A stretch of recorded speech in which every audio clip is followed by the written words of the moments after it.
Good afternoon and welcome everyone to the Atlantic Council. I'm Jenna Ben-Yehuda, Executive Vice President here at the Council, and I'm really delighted to open the 2025 Critical Minerals Supply Chains Summit hosted by the Atlantic Council Global Energy Center in partnership with FGS Global. Today's gathering marks an important milestone in the Atlantic Council's rapidly expanding work on critical minerals. And it caps an extraordinary year of momentum across the Council and brings together policymakers, industry leaders, and experts for our inaugural summit dedicated exclusively to this defining strategic challenge. Around the world, supply chains have become frontline national security terrain. Minerals determine who dominates the future energy economy, who leads in defense technologies, and who maintains strategic leverage in an increasingly volatile global environment. Governments and firms are racing to diversify supply, de-risk projects, and build resilient alternatives that can withstand geopolitical disruption and market volatility. And in this context, minerals are no longer simply commodities.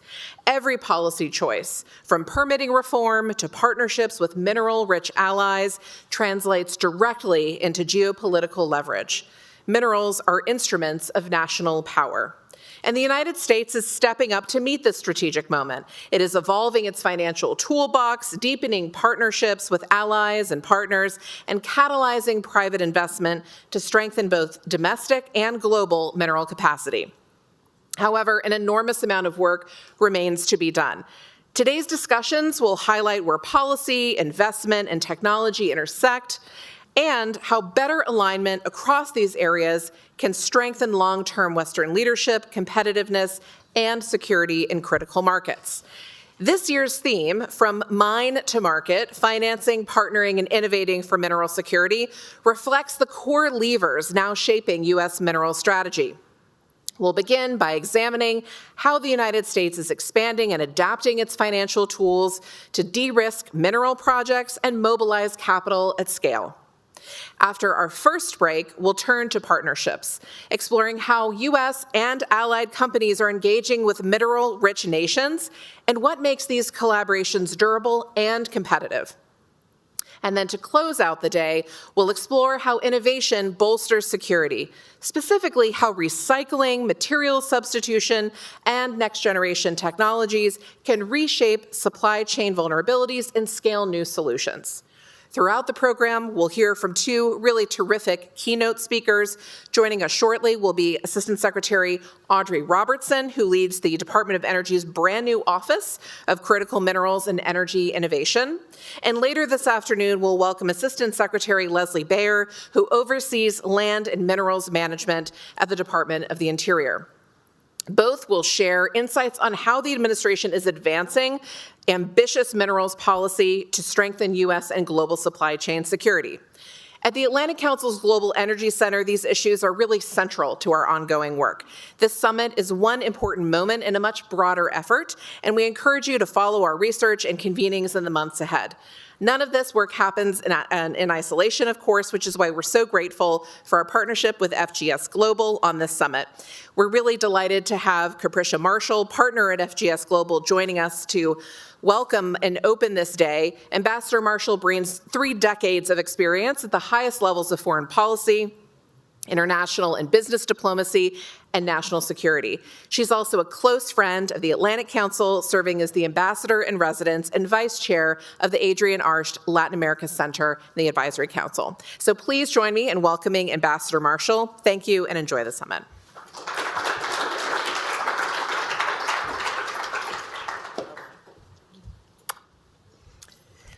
Well, thank you, my friend Jenna. It's always a privilege to share a stage with you. We are so grateful to you, Fred Kemp, and Landon Durrance, along with the incredible team from the Global Energy Center, especially Reed Blakemore and Alexis Harmon. And please, I'd love to note our very own Kaveh Farzad of FGS Global for capturing the moment with this critical, pun intended, event. Good afternoon, everyone, and welcome to the inaugural Critical Minerals Supply Chain Summit. I'm Capricia Penevic-Marshall. As Ambassador in Residence at the Atlantic Council and Vice Chair of the Adrian Arsh Latin America Center Advisory, as well as partner at FGS Global, it is an honor to inaugurate today's collaboration as we launch what we believe will become an essential annual forum for addressing one of our era's most pressing strategic challenges. Today's panelists will address how the competition of critical minerals isn't just about commerce. It's about security, sovereignty, and the capacity to lead in the technologies that will define the 21st century. From electric vehicles to defense systems, from renewable energy to advanced semiconductors, the following discussions will explore our ability to access and process these materials and how this will determine whether Western governments and companies maintain autonomy and strategic advantage or cede it to competitors. FGS works with remarkable industries across the critical minerals value chain. Our consultative services focus on the intersection of geopolitics, policy, and markets to help companies and governments understand that success requires more than geological expertise or capital. It demands sophisticated stakeholder strategy that accounts for evolving U.S. financing authorities, complex international partnerships, and rapidly shifting regulatory landscapes. FGS has deep expertise on all aspects of today's critical minerals discussion. We are very pleased to have with us today Heather Torrey, our partner from Toronto, who will moderate our innovation panel, Catherine Ransom, the head of FGS Global's energy and sustainability sector, who will join the discussion on U.S. financing authorities, and four-star retired General Laura Richardson, former commander of Southcom, current advisory board member with the Adrian Arsh Latin America Center here at the Atlantic Council, and FGS senior advisor, who will share insights on strategic collaboration with partner nations. This summit represents the beginning of an ongoing partnership between FGS Global and the Atlantic Council as we address new challenges and find new strategic opportunities for growth and prosperity. During these times of rapid geopolitical change and uncertainty, we're committed to working together to advance actionable solutions, not just analysis, but implementation strategies that mobilize capital, forge partnerships, and translate policy into commercial outcomes.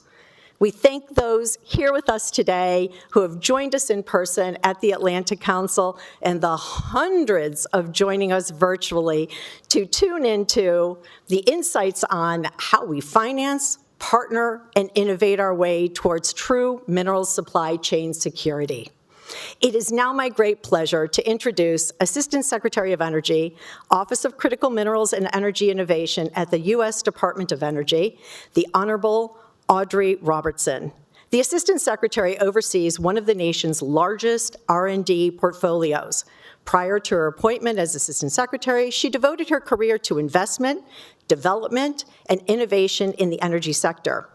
Through her experience in finance, corporate governance, and entrepreneurship, she developed a unique understanding of energy systems, infrastructure, and complex interaction of companies, markets, banks, and government in the production and distribution of energy.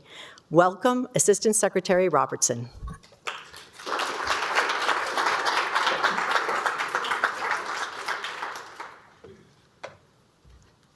Hi, thank you all for the opportunity to join you today. Thank you to the Atlantic Council for hosting such an important event around critical mineral security.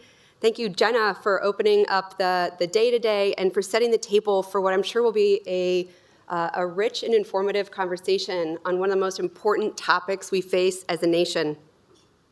To set the stage, it was a very kind introduction. My background is not in politics. I came to Washington, D.C. about a year ago when the potential to serve our government became an option, and I like to say the 3 other times I had been in Washington, 2 of them were on field trips. So I was never in Washington and never in politics, but I was in the field and helped build and sell several different companies. The most recent was an oil and gas company. And I bring this up because we're going to circle back to the innovation in oil and gas and how I think that's a parallel to the innovation that we're going to see in the area of critical minerals and mining. But I built an oil and gas company from literally my kitchen table into what became one of the largest oil companies, private companies in America, and we sold that last January. Today, at the Department of Energy, I'm sure you all know and are well aware of the mission of the Department of Energy, and the origins of the Department of Energy really started with the Manhattan Project. It has a dual role between addressing the nation's energy security and addressing the nation's R&D necessary for energy and national security. So if you combine those two things, you end up with this amazing organization that's both the home and harbor for our 17 national labs, as well as the caretaker for our nuclear weapons systems. In addition to that, in addition to the science that happens, there's the applied energy part of the Department of Energy. And that's where our new Office of Critical Minerals and Energy Innovation lies. This office just got stood up 2 weeks ago. And it is the combination of a number of different areas within the Department of Energy that focused on a variety of critical mineral supply chain, and other offices that focus in that ecosystem. When you looked across the department, though, they were all in different areas. Some were in science, some were in applied energies. They crossed over at labs. They crossed over with industry and partnerships. We had amazing talent focused on batteries and magnets and commercialization of technologies, and we had other people focused on mining. But today, they're not in different departments. They're in our one new department, which is the Office of Critical Minerals and Energy Innovation. And we go from the mine and all of the innovation that needs to happen in mining, because we've been doing it the same way that the Romans did mining. We can innovate there. Mining and mining technology through processing, which is an area across the United States where we are desperately in need of both innovation, R&D, expertise. All of that has left this country in the last 30 years. And we need to not only bring it back, but we need to bring it back better. But the processing capabilities do not exist in this country.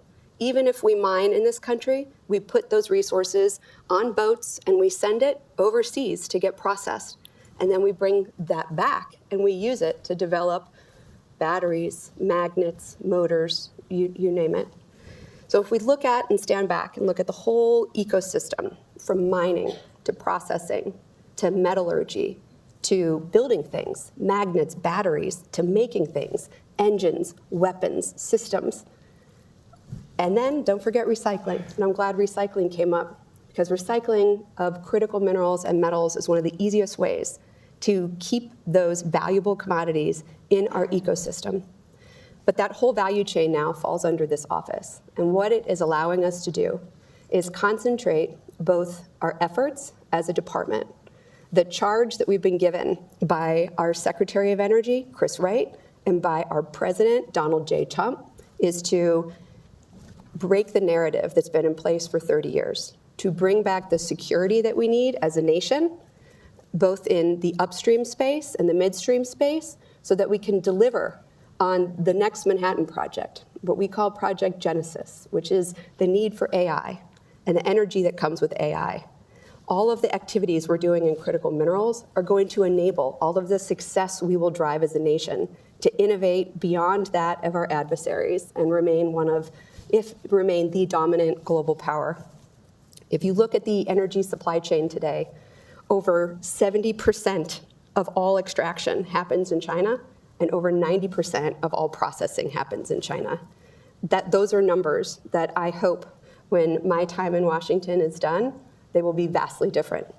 But it's not going to happen by us trying to catch up, by building mines the way they did 30 years ago. It's going to happen because of innovation.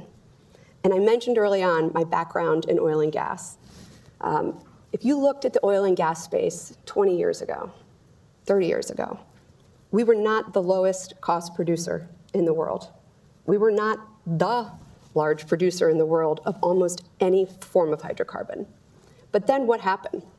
We as a nation employed the uniquely American ingenuity, combined with personal risk, combined with entrepreneurship, blended with scientific talent in our national labs, and we innovated outside of that.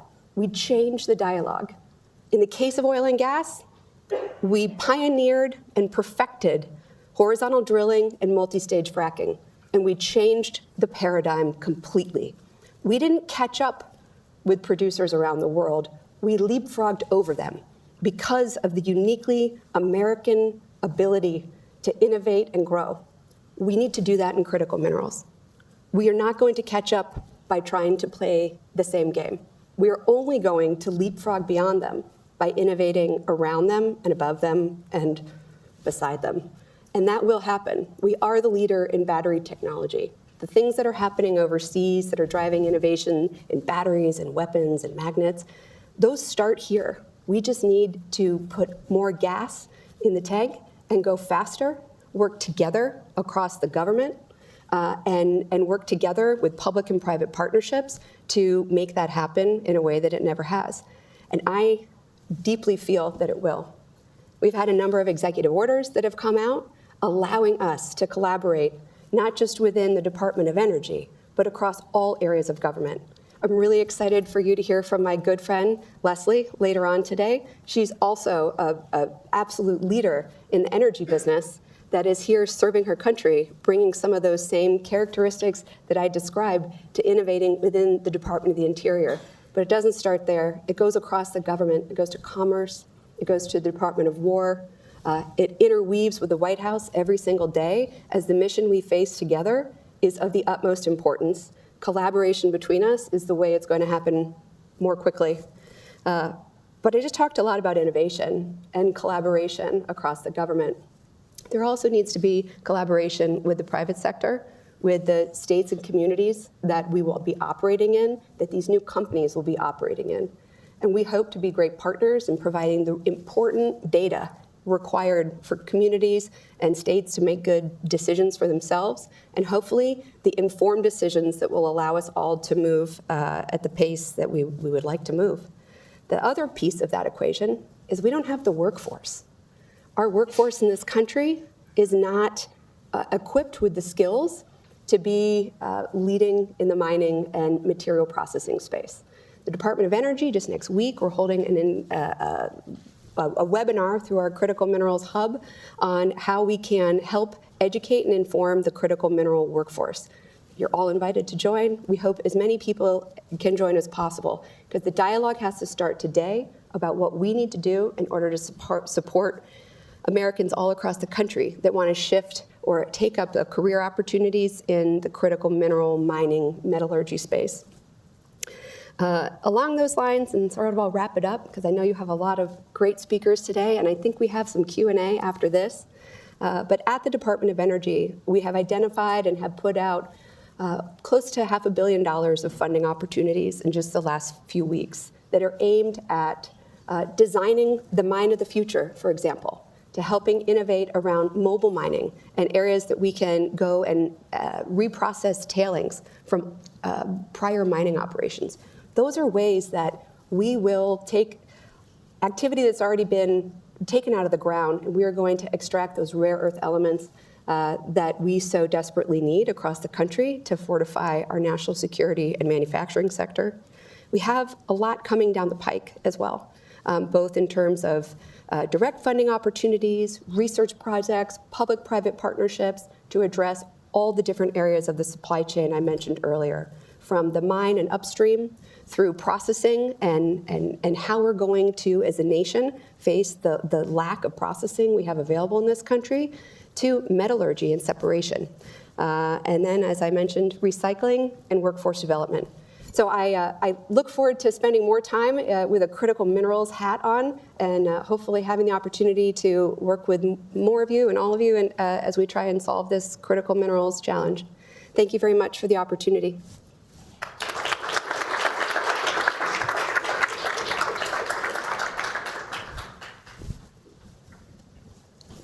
All right. Thank you, Assistant Secretary Robertson. That was I'm going to choose to frame it as a little bit of a inaugural speech for you, given that this is a new office. Your leadership in this office is a transformative next step in what has been a uniquely assertive approach from this administration over the past year to really meet the critical moment that we see in securing our supply chains. We have a few minutes, so I might just ask you a few quick questions to really double click on a few of the themes you highlighted in your remarks. I think the first is, I love how you phrased this new office as really pulling together the various ways in which the critical minerals issue has been addressed within DOE and kind of giving that one home. When you look to the next year, how do you plan to operationalize that? What are the priorities of the office really going to be, and where can we expect to see some interesting action out of the office in your leadership in its first year of real existence? Thank you for the question and for the opportunity to talk about it.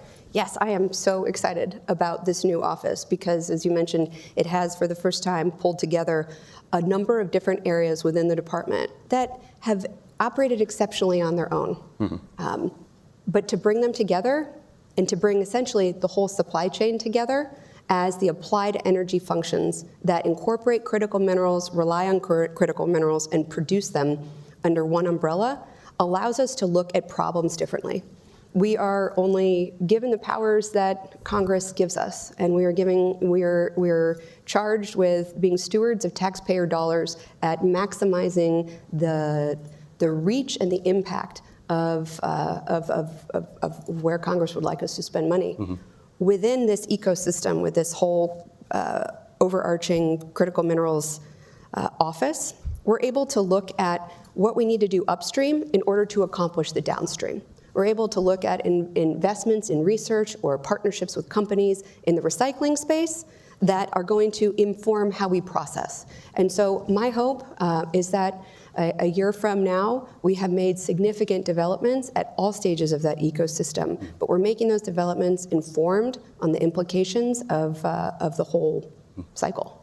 And almost as a follow-up question to that, this is also a space and an issue set where we've seen a huge amount of interagency work, right? The number you mentioned, of course, Department of Interior, Commerce, the Department of War, are all parts of the wider U.S. government that are impressively engaged in securing the supply chain. How do you envision collaborating with your interagency colleagues to achieve the ultimate goal here, which is to make the United States more secure, more resilient, and ultimately the leader it should be as it relates to the security of global supply chains overall? Well, as I mentioned, I have never been in government before. And so my frame of reference is only what I've experienced in the last several months. And I have been blown away by the literally daily communication across all of those departments that we have as a team. The barriers are down and the collaboration is expected and happening every day. So I don't think there's a day that we don't have either a formal or informal meeting of principals overseeing critical minerals at all of those departments you just mentioned, and a few more. And a few more indeed. I want to push towards the funding opportunity. You mentioned the $500 million of funding that has come out of the department just in the past several weeks. In the summer, we saw DOE announce its intent to do a full $1 billion of funding. There's a little bit of a reality that a lot of that funding is going to require a level of cost sharing and close collaboration with private industry in order to make these new projects and these efforts really successful. I think everyone agrees that this isn't an issue that the government should take on entirely on its own. What signals are you seeing from industry in terms of where they're most ready to co-invest and to collaborate? Mm-hmm. I think it goes, it's a two-way street. Mm-hmm. We are going to have the best outcomes when everyone has skin in the game and when we're all driving towards the same outcome. Mm-hmm. So if there's a private company that wants to advance recycling technology or mining technology, and they want that to be entirely on the backs of the US taxpayer, that's probably not the company that we need to partner with. So having that important cost share is around maximizing the reach of the American dollar, informed by our technical experts, but having those partnerships with cost share is very important.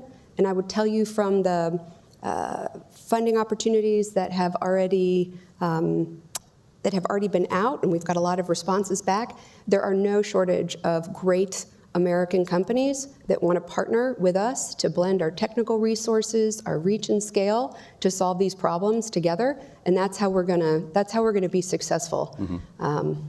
How do you think that the deployment of those funds and the execution of that collaboration with private industry really, what do you expect? How will a year from now, ideally when we host the second Critical Mineral Supply Chains Conference, right? What do you hope to see? What will look different, right, about kind of where the strategic position of the United States is as it relates to supply chain security, but also what new projects do you really hope to see, not necessarily in the ground, but really getting the ball rolling at delivering some of the resources that we need in order to secure ourselves in the first place? Well, I mean, we have a very robust list of the critical minerals as identified by the USGS and informed by other agencies, and agencies like DOW who are not just investing in innovation and helping advanced technology the way we are at the Department of Energy, but they're actually consumers on the other end. So we're able to see this from a lot of different angles.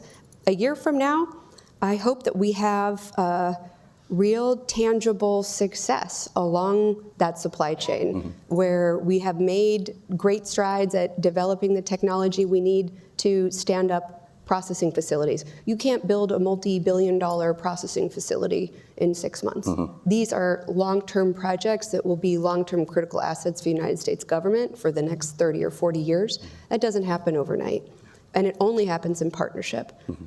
So I'm quite sure that not only are we going to have identified a path to success along those supply chains, but understanding what the supply chains look like to begin with. If we are developing sodium-ion batteries, that's going to be very different than lithium batteries. Batteries are really important for all different types of technologies, not just, I'd say, the prior administration's view around electric vehicles.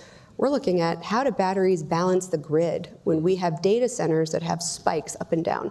We have different challenges than we've ever faced before when we confront the power demands and the power dynamics of AI. You've seen it with data centers already. We've seen it with power prices already. Those are all parts of the supply chain that we need to be ready to support, that are part of the conversation today. And a year from now, I hope I have concrete numbers, but I'm about 6 weeks in. Yeah, we won't hold you to account of this yet. There's a lot of, I think what you're painting is the arc of ambition here is not just incredibly important, but it's possible. Right? Absolutely. What you're deploying in the ground actually, the dollars you're deploying will have a tangible impact. It's about making sure that you set the private sector up with the right tools it needs, right? 100%, and it is the A-team in this administration. I can't tell you how impressed I am with the quality of really dedicated Americans that are putting their other lives on hold to come charge forward and make these things happen, and they will make them happen. The last thread I really want to pull on here is you spoke. One of the things I took away most from your remarks was the innovation. It's not just an innovation opportunity, it's an innovation need. And I think your example of how we saw innovation in the oil and gas space really unlock strategic opportunity for the United States. And I would say that I would agree with you that we have a similar need case in the minerals supply chain space. Could you unpack a little bit further for us? Where does innovation fit into kind of your broader strategic priorities? And is there anything in particular that you're especially excited about in the innovation space? Those are really good questions. The Department of Energy is fundamentally an R&D organization. And so innovation in a lab is one thing. Taking innovation in a lab and taking it to a pilot scale, commercial scale, is part of the equation that's really the trickiest. But when I go across our lab complex, or I meet entrepreneurs that have come out of our LEAP program, we have a lab-embedded entrepreneurship program. We had an auditorium full of these great entrepreneurs that have taken technologies developed by the Department of Energy and have said, I'm going to stake my life and career on taking this and advancing it in minerals and mineral technology, whether it's separation, processing, new materials, replacement materials. Getting that next stage of the equation to pilot scale and commercialization is a critical area where innovation, the innovation piece we have down, we need to take the next leap. But I do believe that we will innovate as Americans through this crisis and end up in a much stronger place than we ever imagined, similar to what we did do in oil and gas, but at a much faster pace because of AI, because of coordination, because of facing the challenge in front of us, where success is the only option. Yeah, we don't have a choice. We have to innovate. We will. We have to, and I think you also highlighted it's really important. We have the innovation ecosystems. It's really for this country about scale, and scale at speed, and going faster is really the challenge that we have to figure out. And permitting as it relates to mining. Well, permitting will make things go a little bit faster. Permitting reform will definitely make things go a little bit faster. Yes, that will be an imperative to standing that industry up, because if you can't build things in this country and you can't mine in this country, we will never be able to process. We will never be able to create our own metals if you can't actually mine. The resources are all here. One last question, because we're coming down to time here. And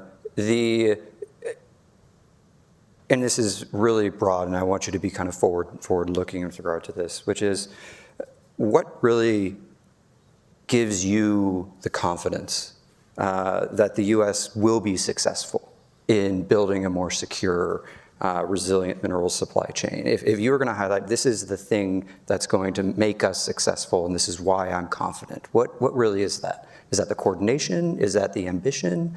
I'd be curious in kind of your enthusiasm there. Every piece of the puzzle is here. We have the resources in this country. We have the innovation and the talent in this country to drive change. We know and we're increasingly informed on how we can get to the end stage of what do those resources need to build and do in order to enable a stronger United States. So everything's here. And then we have the uniquely American element of entrepreneurship, of free markets, of the ability for the government to come in and do things that most other governments do by partnering with private companies, by funding lab R&D, by helping expedite the process beyond what was previously possible. So yes, I am enthusiastic, but I believe so deeply in the American dream, if you will, and that we are going to solve this problem as a nation and with speed that we haven't solved problems before. And we need leaders like you who are enthusiastic, are ready to go and get their hands dirty and solve this problem, because as you said in your remarks, this is, and as Jenna articulated when she was opening the summit, this is one of those defining issues of our time. And if we don't get it right, if we don't have folks like you working as hard as you are, we won't achieve the success we so desperately need. With that, thank you so much for taking some time with us today. Absolutely. We look forward to seeing how your leadership and the rest of this new office continues to move the ball forward, because I'm hugely confident that it absolutely will be able to do so over the next 12 months. And we look forward to maybe doing a little bit of a progress check-in at the summit next year. So please keep us accountable. And it is the privilege and honor of my life to be able to lead this effort on behalf of the Department of Energy and for America. So I appreciate the opportunity to talk about our office and the great things we're doing, and deeply grateful for this opportunity. Thank you. Thank you. Well, let's give her a round of applause. Thank you. Assistant Secretary Audrey Robertson. Wishing you the best, and this is Thank you going to be so much. fantastic. I'd like to hand it over to our next moderator, Anna Swanson, reporter at the New York Times, focused on trade and international economics, who has done some great reporting in the minerals space as it's evolved. She'll be moderating our first panel of the summit, which explores how financing authorities are evolving and expanding to more assertively pursue mineral security as we see attention and the risks in the space begin to really reach a fever pitch. But for now, thank you, Assistant Secretary, and welcome on Anna.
Sounds good. Okay, great.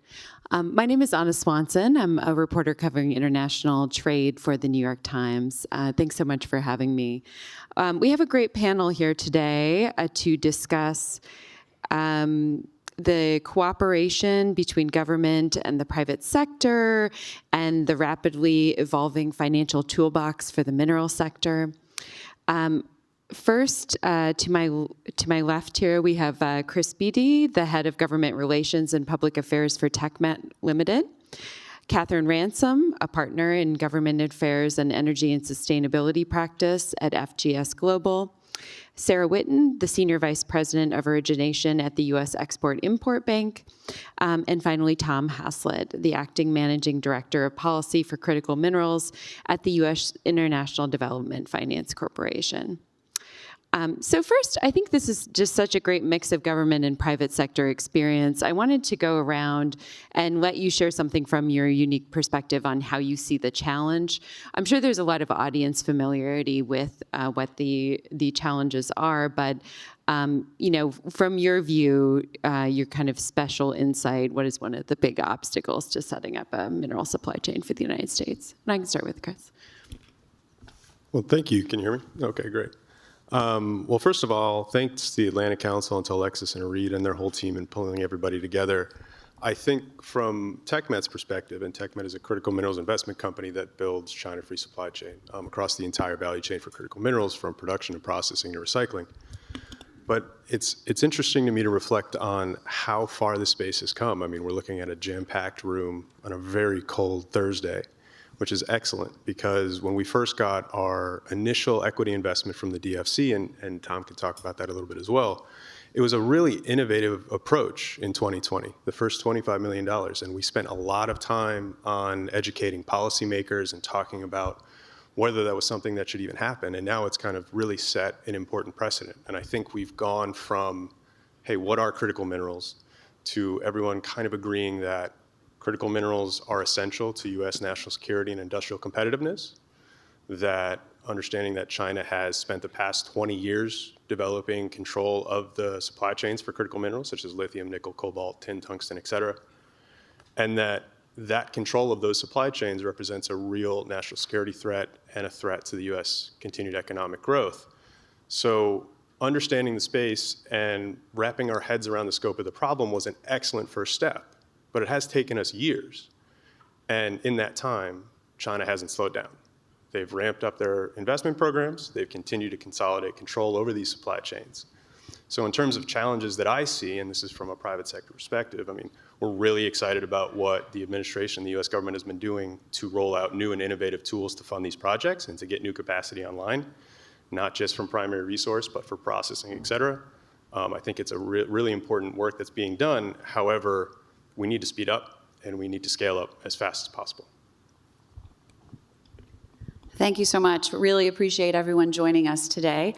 I was just saying before we began, the biggest challenge in this space is to not say the same thing repetitively that everyone else has already said.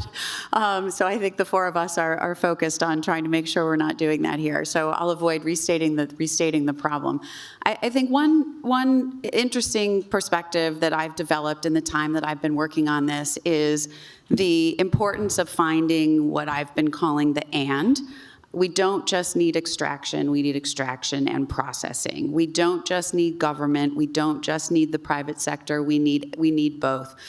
We don't just need government, we need people to come along with government, because the type of government action we're calling for here and thinking about is very big, and it requires support from the taxpayers who are going to be footing the bill for many of the investments that we and others believe are critical. One of the things that FGS Global does, in addition to government affairs, is we have an in-house research team, and I'll talk about this more at some point during the panel, but we have a sort of a permanent focus group that we ping on various key topics over time, and we did some sort of a mini research project last week in anticipation of this conference to think through and sort of examine what are the public opinion trends today about critical minerals and rare earths, and where do people stand on government intervention. So look forward to talking about that more with you. Thanks for having us and for the opportunity. I'm with the Export-Import Bank, as mentioned earlier, and from my perspective, I think, this industry has been severely lacking in private sector capital for obvious reasons. There's been a lot of subsidization and a lot of cheap capital flowing from the likes of China. I think $57 billion invested in minerals projects in the recent few years, and heavily subsidized. So what we need to think about is the types of financing tools that we could deploy towards these projects. And, assessing the problem was something that I think has been happening for the last 2-3 years. We're at this point now where, between ourselves and DFC and others, there's been a very clear focus towards deploying capital towards these transactions. And it's not always very straightforward, because some of these minerals are much more liquid than others. Some have price discovery that is transparent. Many of the ones that we need the most don't. Many of the ones that we need the most, like NdPr or rare earths, are completely dominated by a China-based pricing. There's been efforts to create sort of an ex-China or Western aligned pricing mechanism. And this all sort of factors into, as a banker, our modeling and forecasting of how economically viable these transactions are. And it makes it very challenging when you are sort of building a bridge and providing financing into entities and projects that are essentially, we're rebuilding an industry domestically in the United States. And typically, as a debt provider, you would look for 3 years historical financials and, cash flow positive transactions. And we're just not going to find this here. So we need to be realistic about that. We need to have the tools and the risk appetite to be able to support these types of projects, but also to influence the supply chains using our financing as a carrot almost. So one of the things that we developed as EXIM earlier this year was the Supply Chain Resiliency Initiative. very new for us because as an export credit agency, all of our financing has historically been very much linked to high levels of U.S. content or U.S. goods and services that are exported into deals overseas. This was a different way of looking at it, where we said, okay, if you're a producer overseas, but you're selling your minerals to the United States, we could look at financing your projects that way. So, I think it's taken a lot of creativity, and we've seen a lot of creativity amongst the different U.S. government agencies, but this is sort of, from our perspective, what we should be focusing on. Well, first of all, thanks for having me here. I'm really excited to represent the Development Finance Corporation in this discussion today. I'll think about 2025 as the year that critical minerals kind of leapt from the back page to the front page of the newspaper and went from being sort of a niche area, or I think in the Biden administration, while a focus, it was really looking at sort of we're building a market, we're creating incentives, we're putting money out. It kind of seemed like an exciting time, and I think this was the year that the fear set in as a result of the export restrictions on rare earth materials as well as magnets from China in particular. It's the year, again, critical minerals came to the center of the trade war. It's the year that the G7 presidency included a pillar on critical minerals investments and price floors and other things like this. And so I don't know if this is the Arab oil crisis moment for critical minerals, but I do think it's something where it is made clear that all the warnings that people were providing over the past several years that we were falling behind and putting ourselves at risks, we're not just idle talk. It's come home to roost. And so I think that DFC has spent the last several months really re-energizing and enhancing our efforts to look at creative options to finance projects to meet the need for more secure supply chains, with a particular focus on working in the tough markets where really we're the only U.S. government tool that can work there, and where geology has deigned to place the minerals that we need. And so I think what we've been really focused on, again, is how could we use our particular flexibilities, whether that be equity investments, whether that be creative debt solutions to work with private sector partners, whether that be early stage funding to prevent mines from falling into the hands of Chinese buyers very early on. And at the same time, really re-engaging with the new domestic environment in the US, as well as partners in allied markets. So as the Department of War has scaled up its financing, as Export-Import Bank has looked at new opportunities and new ways to invest in this space, we want to make sure we're matching projects overseas with opportunities to sell to the U.S. And there are more of those options to look at now. But as my co-panelists mentioned, there's still a lot of work to do. There's still a lot of effort needed, I think, from the government, but also from the private sector. So we went through, I think, a difficult year in this space and continue to learn about what we need to move things forward more effectively. And so I think we're excited about that. But again, it's a time when there have been some challenges, and we've really seen them hit home. Great. That was quite a quote. This was the year that fear set in. And I wanted to go back to one thing that Catherine was mentioning about the research. Maybe you could just talk about where you found that people stand on this idea of government intervention. From my perspective, this does seem to be a year in which the country has realized the dependence that we have on China and the problems that can create. What did you find about, what people's knowledge of this was and what interventions they're open to? Sure, absolutely. I'm glad you asked that question. So one of the exciting things here is that, there is a pretty significant awareness and pretty significant agreement on both the challenge and some of the solutions here. So of the group that we've got, which is about 300 people who we sort of describe as policy aware, about 75% have heard something about critical minerals and rare earths, and only 14% have heard a lot. They are hopefully in the audience for this event. Once people receive an explanation of what the challenges are in each of these categories, 85% decide that it is very important for the U.S.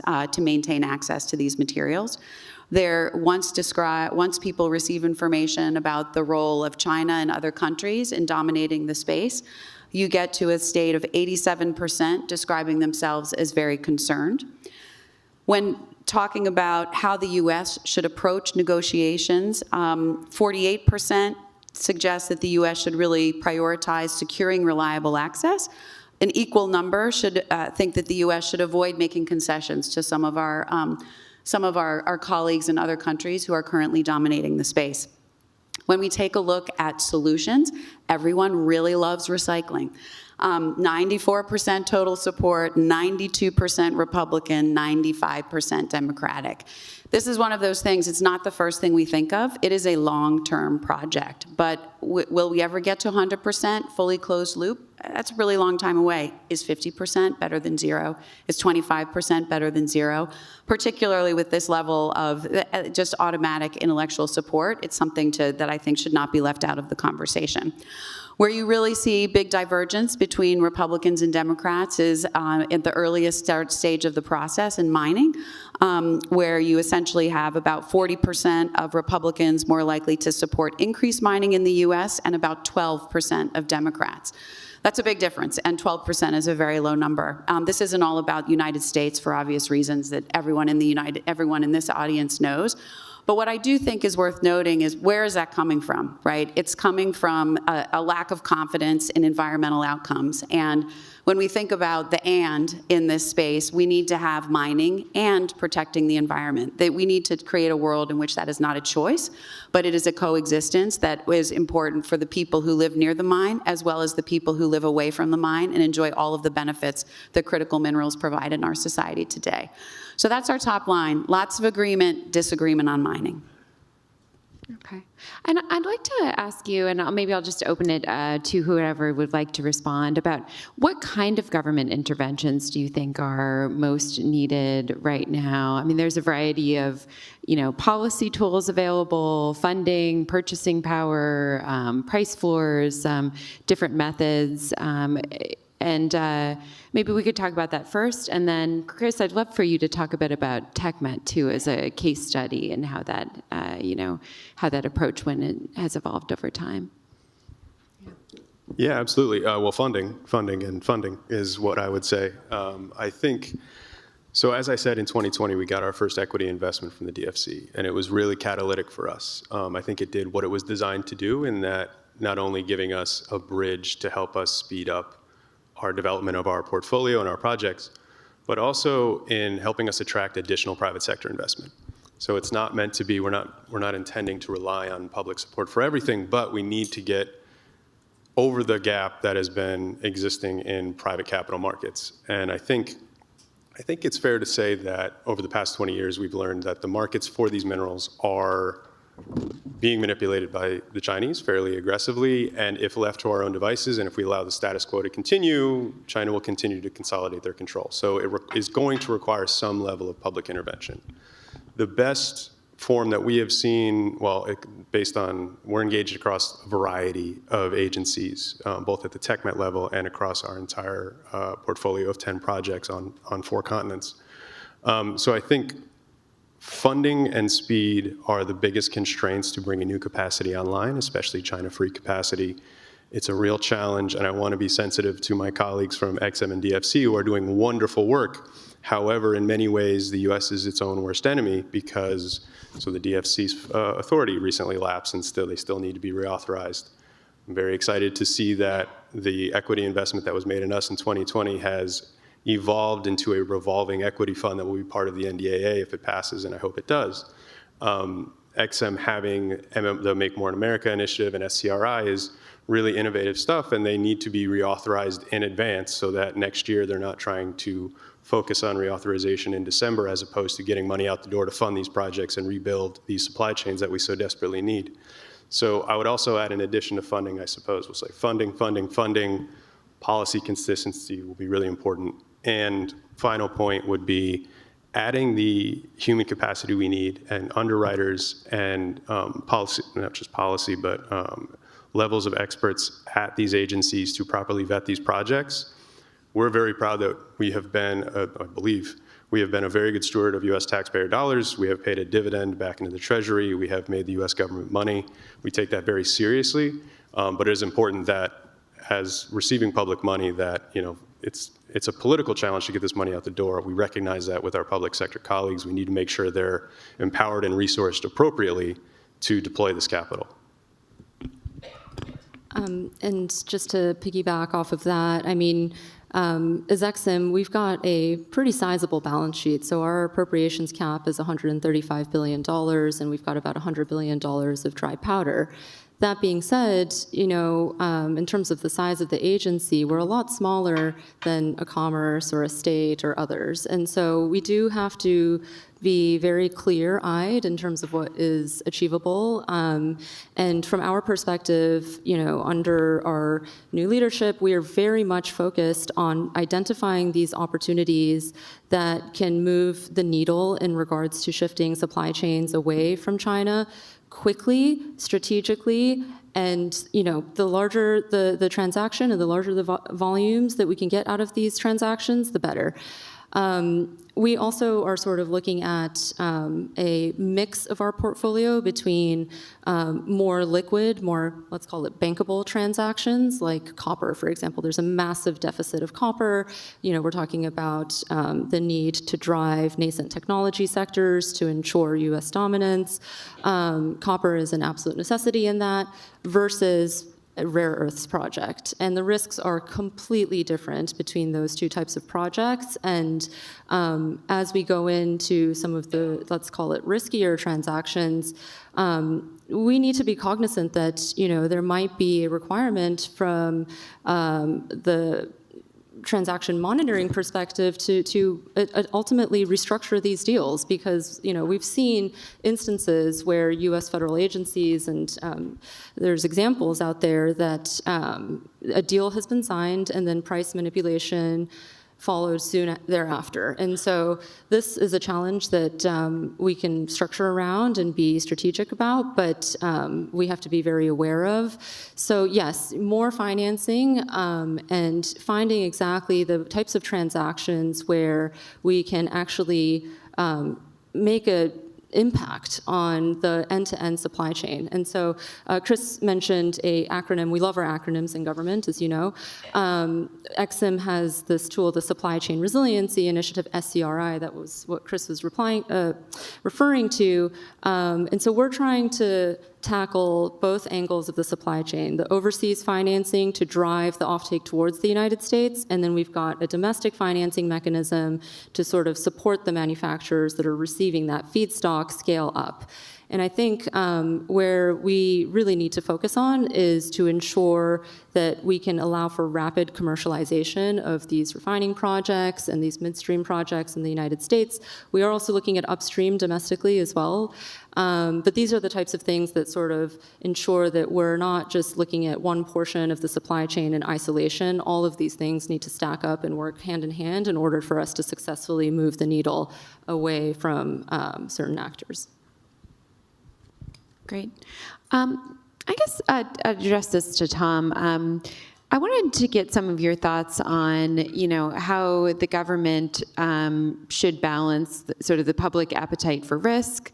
You are using taxpayer dollars here, you know, but of course the government does have a very important role to play in coming in where private capital would not. And then I guess also on the other side, you know, you had mentioned previously in our conversation about competing with capital for, you know, AI, for these other sectors that people are rushing to invest in. So how do you attract money that is more risk tolerant and patient to come into this market? Yeah, thanks. That's a great question. And I think one of the key things that we're looking at from the perspective of DFC, and you know, as I mentioned, this was kind of the year when there was a lot of panic around sort of the responding to an immediate threat. But we also have to really be thinking about how we get to a point where this is a sector that's more sustainable in terms of raising its own capital, in terms of having appropriate market signals going into leading to new investments when those are needed, as opposed to ending up behind the ball again in 5 years, especially in a sector like mining, where developing and constructing a mine is a 5-10-year process.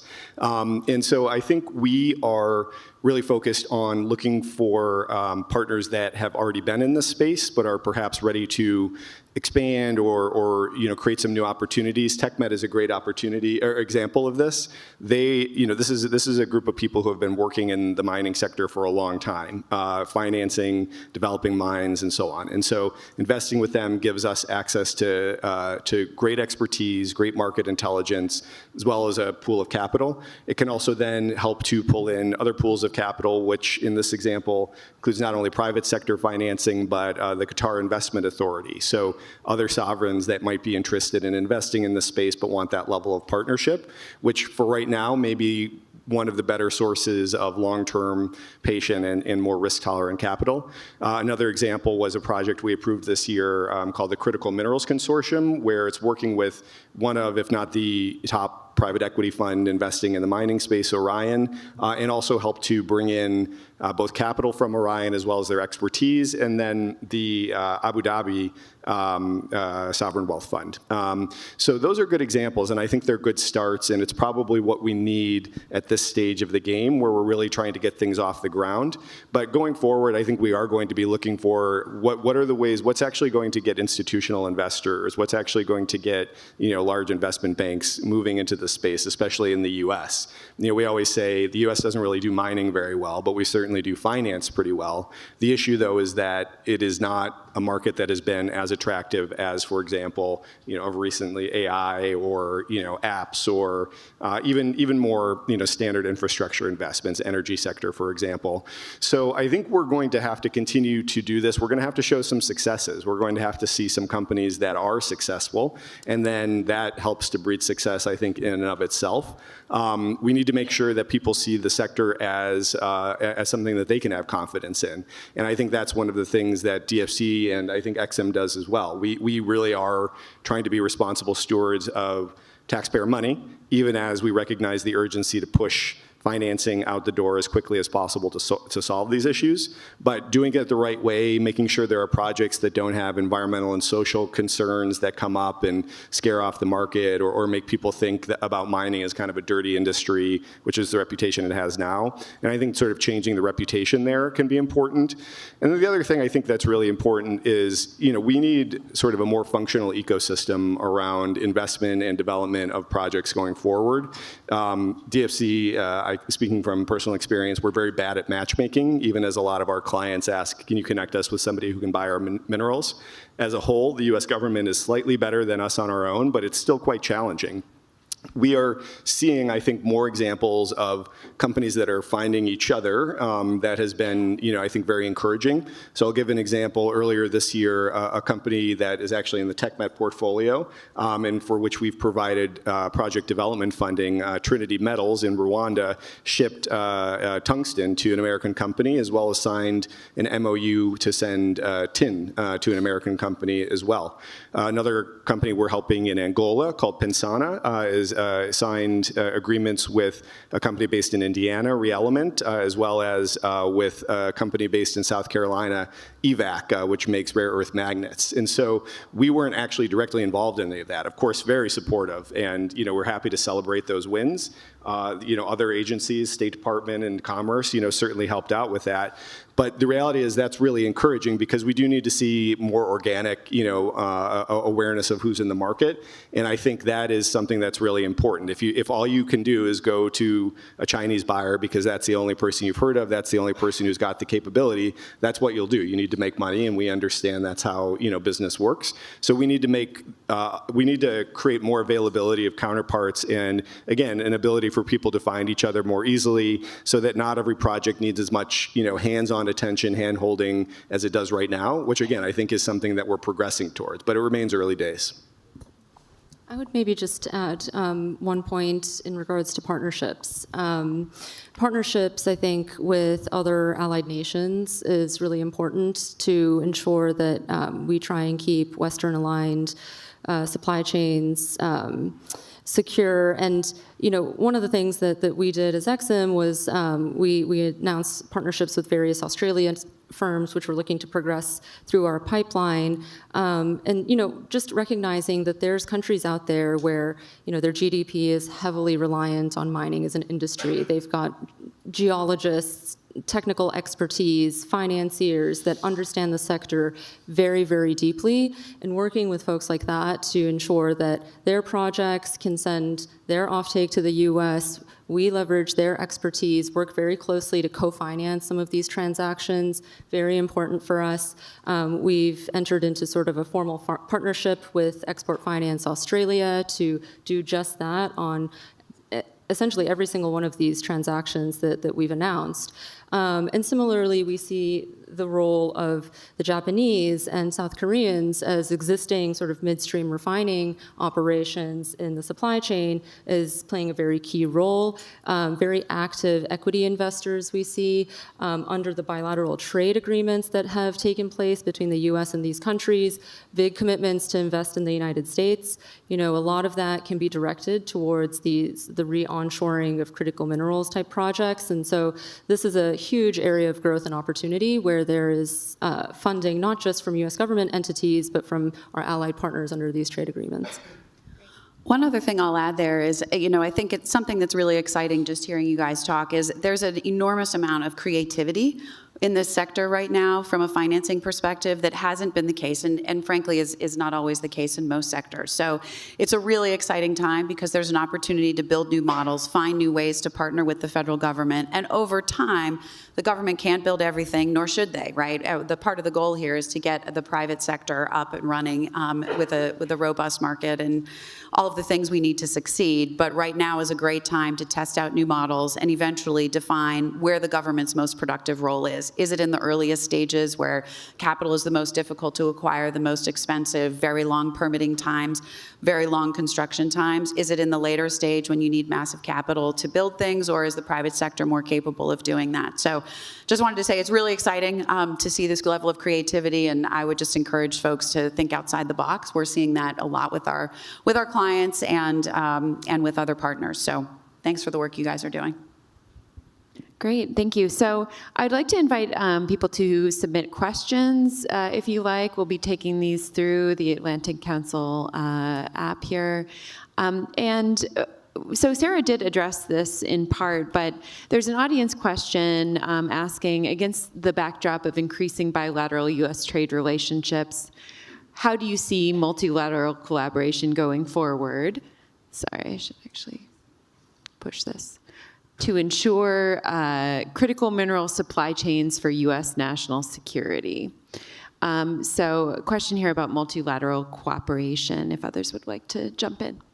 I mean, I think my colleagues in Treasury would have more insight on this particular topic, but certainly there's been a lot of conversations, and maybe I'll start with sort of the ECA context. You know, we're part of the export credit agency community. There's the ECA G7 engagements, and the feedback that we received in terms of the top topic that was discussed at the ECA G7 was critical minerals. And so very much front and center amongst sort of those entities that we operate within. Certainly from Treasury holding board seats on some of the most major multilaterals, I would imagine that this is a top agenda item as well.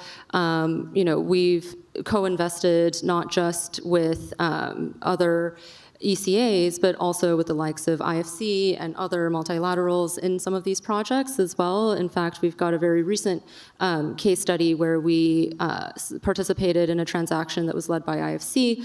So I think a lot of these agencies and entities are kind of pointing in the same direction in many ways. And so that prioritization, I think, is very clear. Maybe I'll add, you know, I think we are definitely emphasizing efforts to collaborate with international partners. I already mentioned, you know, the QIA and the ADQ investments in co-investments in CMC as well as the TechMet. Our Japanese colleagues up here, we are going to find a way to work with you come hell or high water. We've danced around it on a number of different projects, but we're clearly working in the same space and we're working in the same direction. So I think we'll get there on that front as well.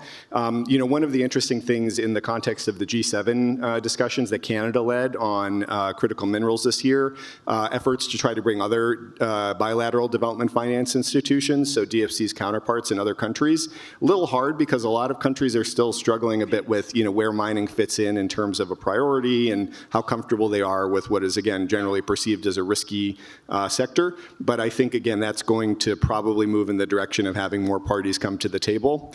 Then I think the other area to look at is the policy level. And so to the extent that there are going to be measures around, standards-based marketplaces or, price floors or things of that nature, which are, I think, an active topic of discussion in a lot of these venues. It has to be multilateral. It can't be on an individual country basis, even in a market that's as large as the US, and we shouldn't want it to be. It wouldn't be beneficial to anybody here. It would cut us off from technology and expertise in places like Japan and South Korea. It would cut us off from partners like Australia that have a lot of the resources that we need. It cuts us off from markets in Europe. So, I do think that at a policy level, that's also going to be quite important.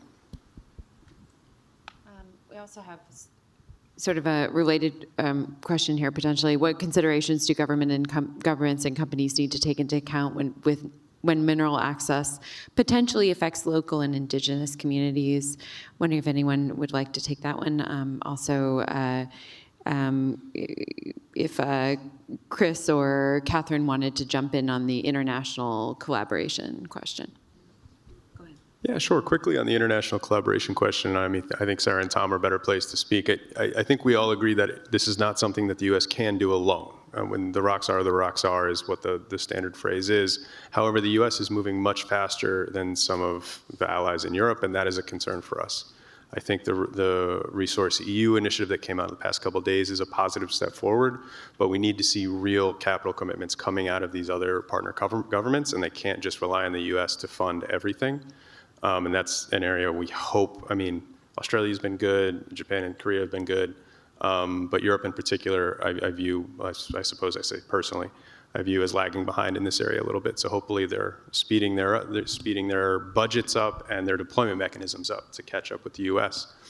On the community relations point, I think in general, establishing a social license to operate is good business. It's required. In order to be successful, it's something that has to be done.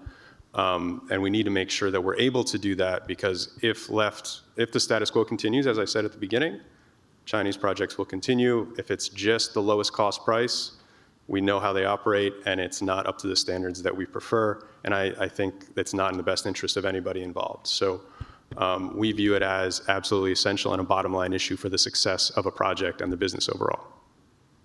And something I'll add there, when you think about, there's a lot of talk right now about permitting reform, right? And to some people, the words permitting reform means fewer protections, right? I think most people think of permitting reform as the same environmental protections at speed. And that same type of lesson kind of applies here, right? I think many people automatically think a refinery or a processing facility or a mine as destruction, pain for me, pain for my family. And I think part of the challenge here is to, A, structure projects in such a way that those impacts either don't exist or are minimized, right? Number one. Number two, make sure people understand what's happening at these facilities. Why do they exist? What is their role in the ecosystem of life? How do the materials that are built here, developed here, refined here, processed here, how do they impact everyone's life in a positive way? And then the third piece is just respect. Honestly, respecting your neighbors, respecting the people in the communities in which you are operating, in which we are operating, is critical. And without that, you're never going to see the numbers I talked about at the beginning, where you have 80, 85, 87, really high percentages of people concerned about critical minerals, viability, domestic production. You're never going to see those numbers sustained if people don't understand, okay, the answer here is building more near me. Do I still think this is a good idea? We need to make it a good idea for communities to have these facilities near them. Okay, great. And we have a final audience question here as we're wrapping up. What type of financing tools should be employed more? TechMed and Orion received equity, which is a powerful tool, yet it can't be easily replicated and scaled as loan programs or tax credits. There's a risk of picking winners. How can selection be designed in a fair manner? I want to weigh in on that. Yeah, I mean, this is a great question. And the reality is it's not easy. The number of projects that our colleagues see on a daily basis is pretty staggering. And I'll be honest, and I hope none of you are in the room, but a lot of them are not any good. And they've been getting kicked around for a long time. And the reason why they haven't raised financing is not because nobody has recognized their potential. It's because their potential is not very good. So it's really finding a way to work through those different areas. And one of the challenges, and I think, Chris, you mentioned this, and we had like half the people at DFC that work on critical minerals on a plane coming back from a conference last week, and I was like, please don't let it crash because we'll just be out of business. We don't have geologists on staff. We don't have mining economists on staff. It is hard, and especially in a field that's very technical, especially in a field where each mineral is often pretty different, and so you really need to dig into that a lot. It is not easy to figure this out. The reality is that we probably pass over some good projects. We think we do end up picking good projects. On the other hand, I think Sarah alluded to this. Even the good projects in this market are at risk just because market manipulation is a challenge, demand, price volatility is so difficult. So we, I think, put a lot of time and effort into both trying to figure out which projects we think are going to work and then working with different parts of the US government, international partners to try to make them successful on the back end. It is easier to put out a lot of money as a loan. It gives us a little bit less control, which especially now I think makes people nervous. We really don't want to be providing money for projects that are then just going to send materials to China in perpetuity or do other things that we're not comfortable with. So equity provides a little bit of extra control, but the reality is these projects are capital intensive. They're going to need loans as well. So it ends up being a blend, and there is a lot of reliance on judgment by our team, and I trust them quite a bit. This goes to the environmental and social question as well. Our team puts a lot of effort and takes a lot of personal responsibility in terms of doing projects the right way, doing good projects that aren't going to cause damage and harm. And so that it is a matter of just having those people doing the work, working with experts when we from outside of the agency, and again, doing the best we can to find projects that are going to be successful and then making them as successful as we can after the fact.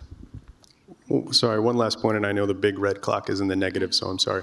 But I completely agree with everything that Tom said. I think the important thing is remembering that we're painting with very broad brushes here, and that the financing tools required that will have the biggest impact will be dependent on the mineral and the project itself, and that public sector finance is filling a gap that the private sector is not willing to go into. So it needs to be additive and not duplicative. It shouldn't be competitive with private sector capital, but it should be necessary in speeding up the development of that project and bringing new capacity online.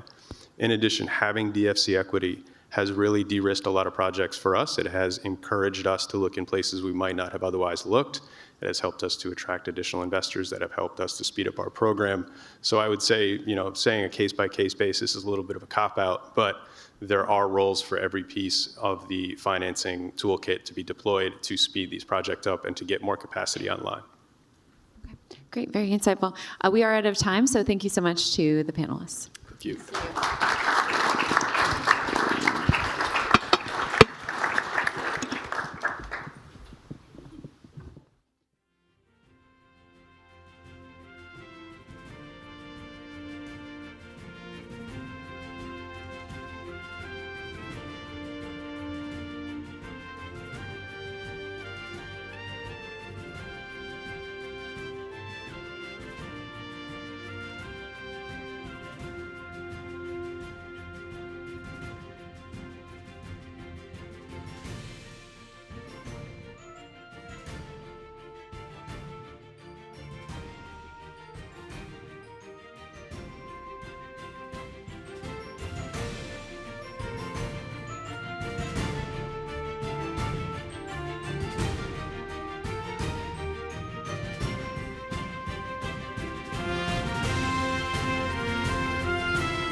Well, good afternoon. Good afternoon. It's so wonderful to see so many people here interested in this central issue to our nation and to our nation's future economically and in terms of national security. I want to thank the Atlantic Council for the opportunity to be here and to moderate this amazing session. My name is Catherine Clay. I am with a very new enterprise called Washington Post Intelligence that launched in September. I'm the lead analyst for energy and climate.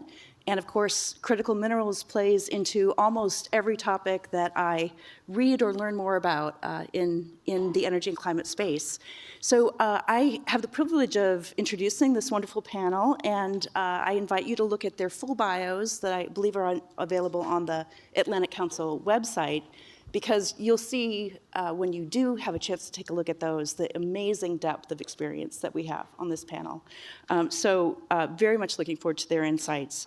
I have, starting on the far end, I have Seth Levy, who is the head of U.S. Government Relations and Corporate Affairs at Glencore. I have Del Renegar, who is Vice President of External Affairs at Rio Tinto. And to my immediate left, I have General Laura Richardson, who just left the U.S. Army after 38 and a half years of distinguished service in January. She is now a senior advisor with FGS Global and also very involved with the Atlantic Council. So thank you very much for all of you for being here. We had a wonderful discussion on our prep call, and I'm delighted that we can bring some of those insights to bear. We decided that it would be most helpful to start with the general, with Laura, to give us some of her insights into what it was like to try to shepherd defense interests and national security interests with development finance. And so would really love your perspectives and your thoughts on what's at stake. Well, thanks, Catherine, very much. And to my esteemed colleagues, thanks for being on the panel today. And so certainly as developmental finance as a lever that I used as a military commander in the region of the Western Hemisphere. And so my last posting was U.S. Southern Command Commander. And won a 6th Geographic Department of War combatant commands. And so I had the opportunity to work with 31 countries in Latin America, so Central America, South America, and the Caribbean. And so, and I was happy to see on the previous panel, DFC, Developmental Finance Corporation, Exim Bank, that I partnered with for projects in the region. And they were hugely important, as well as the Inter-American Development Bank. So one of the 5 multilateral development banks in the world, World Bank, Africa Bank, Asia Bank. And so I partnered with the Inter-American Development Bank. And so here we are today talking about critical minerals, right, and the importance of that. And all 3 of those organizations have projects with those. And I would say that just in terms of great power competition that we see today, it's well underway for the next generation of our foundational technologies. And so if you think about, who challenges U.S. leadership or U.S. technology leadership, and it's the Chinese government, period. And the investment that they have put in to AI, quantum, biotech in the last 10 years, $900 billion. That's 3 times what the US government has put in. And they've announced that they'll do another $138 billion over the next 2 decades.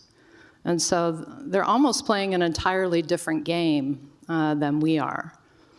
And so I've always said, and I've always championed, for Team USA, we gotta be on the field, we got to have our jerseys on, we got to have our number on, and we got to be out there competing. And that's really what it's about. We don't need to outspend to outcompete, but we got to be there and we got to be consistent. And I would say that the administration has put out some very key fundamental things, strategic documents that really give us the North Star on how to move out and how to do this quickly for Team USA. And that starts with on day 1, and that was stating the national energy emergency. and then how critical minerals and the shortage thereof is a direct impact and a direct threat to our national security and our economic security for the United States. And then after that, an executive order called Unleashing American Energy. And then just recently, last week, National Security Strategy. And what was very impactful about the National Security Strategy, from my perspective, being, having worked in the Western Hemisphere, was the fact that the Trump corollary to the Monroe Doctrine about how non-hemispheric competitors will not gain or control strategic assets in the region, nor place military assets in the region, and so on and so forth. So we have a clear North Star to move out and move fast, and we got to be thinking that way. And so, the national security and economic security of our country is at stake, to be honest. I see the great power competition, the axis of aggressors that are working together, which has never happened before. And we have got to work with our allies and our partners. Obviously, we don't have all the critical minerals that we need, but we have a clear path. We got a direction, and we have a new national security strategy that points to partnering with our partners and our allies. That's very sobering context, and I think it really sets the stage for the scale of the opportunity and the risk that we're facing. Del, I'd love to turn to you next and hear from a company perspective, and I'm particularly interested, of course, our panel is about partnerships.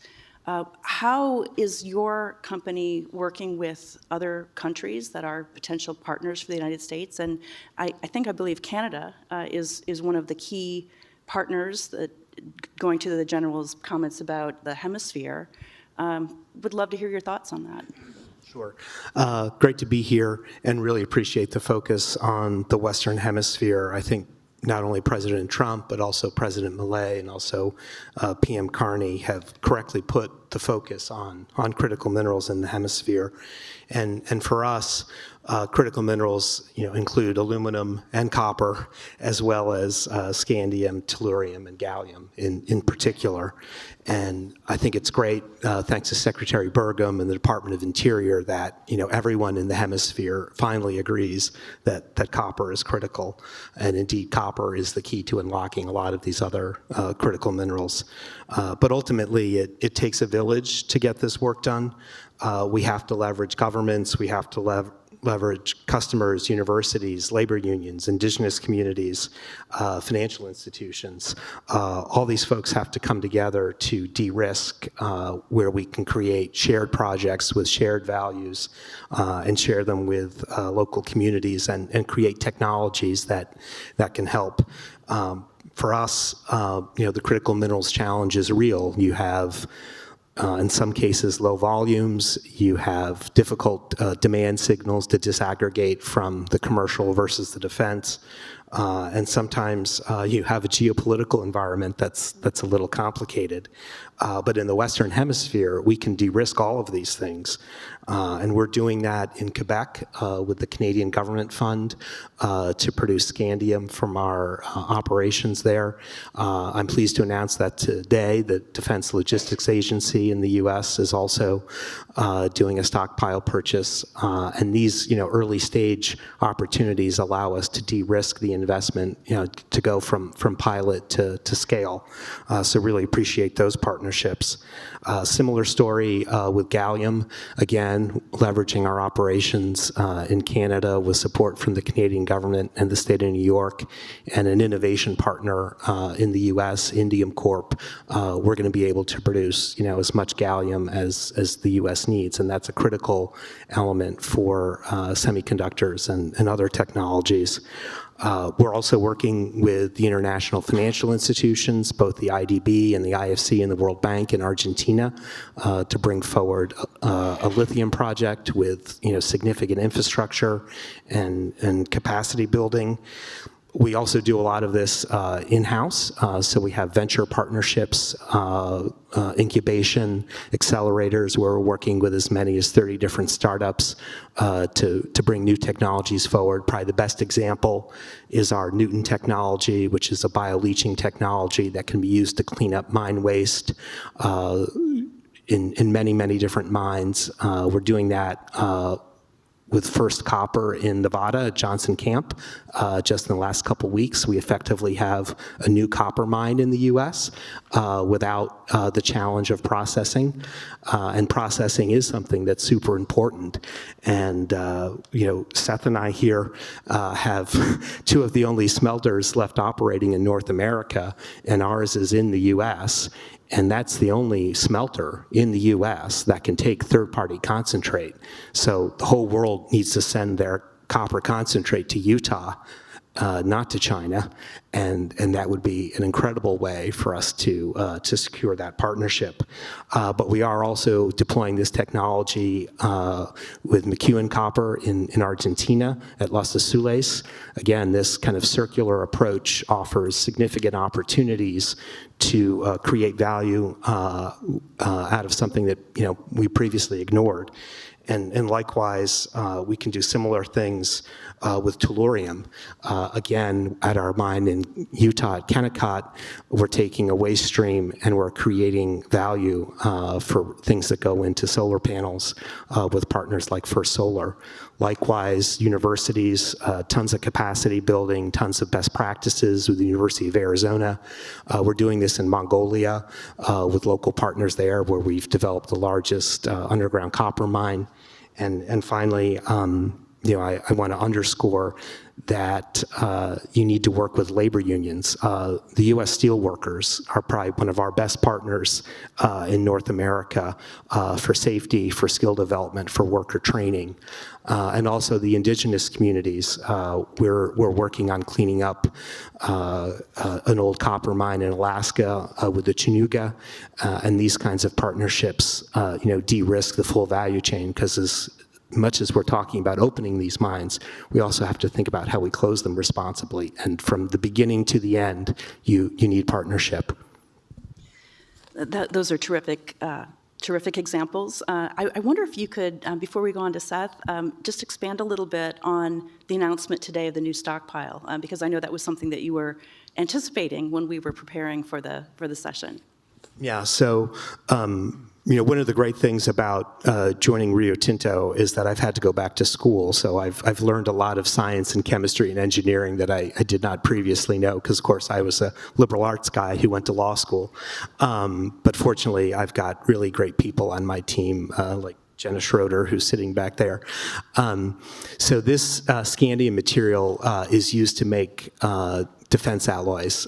It can make metal lighter and stronger, which is something I know the general appreciates. And so this material can be produced in Canada, and a number of defense OEMs, as well as the US and the Canadian government, are quite keen on this, because most of the other sources are in places like Russia. And so because of some of the things that the general talked about, we're now working on doing this in Canada, and both the Canadian government and the US government have come forward with stockpiling purchases, which will allow us to make the investment to create the scale that's necessary to provide this material at scale. That's fantastic. Well, great. Well, Seth, I'd love to turn to you. And when we spoke earlier, one of the comments that really stayed with me that you made was, our panel is about partnerships. And when we talk about partnerships, it's not just joint partnerships between companies. This is about partnerships between countries. Yep. And so I'd love for you to talk a little bit about why that's important and how it affects your business. Yeah, absolutely. And just want to build on General Richardson's comments. And I think it's important for us to think about history here, because obviously we're living through interesting times, and a lot of history is being made now. But if you look at past wars and conflicts, whether it's World War II, World War I, before that, even back into the formulation of the United States even, commodities and material security were essential for any sort of combat victory. for any sort of strategic goals. And so none of this is really new. And so I think the first thing I'd touch on in terms of partnership, building on what you just said about countries, is it's not just about the mining and the processing, but also for us as Glencore uniquely, it's also our marketing business. And so we're able to move the products around the world to where they need to be when they need to be there. And that is something we view as one of the unique traits of our business that I'm particularly very proud of. And so when you think about country-to-country partnership as well, we're in a lot of challenging jurisdictions. We're a lot of interesting jurisdictions. We're in places like Canada. As Del mentioned, we have one of the only copper smelters in North America and Canada. We have a phenomenal Congo business, copper and cobalt. Cobalt is also incredibly essential for the supply chain, obviously for your phones, your EV batteries, defense technologies as well. We also produce vanadium in South Africa, which is essential for security of supply. And we're also excited about the emerging potential of places like Argentina. So we recently announced our RIGI application, $13.5 billion for 2 large copper projects, which we think will be transformational. And then in our recent Capital Markets Day, I think it was 2 weeks ago or a week ago, we were talking about our New Range Copper Nickel project in Minnesota, which I think has enormous potential, and we see as a really valuable signal to the U.S. in our ability to partner with the U.S. for security of supply, not only for copper, but also for nickel and platinum group metals as well. And again, that's where that ecosystem, the U.S.-Canada ecosystem, for instance, can be really impactful because there's potential there for a circuit. There's also our recycling business. We're one of the largest e-waste recyclers in the business. We've been doing it for 40 years plus. We take your phones, your laptops, et cetera, we can bring those up to the Horn Smelter in Canada, bring it back through our refinery process as 99% plus pure copper. So we think that's a really interesting example of partnership opportunities. So I think just generally, it's the commercial partnerships, as Del mentioned, it's the country partnerships, as we've talked about.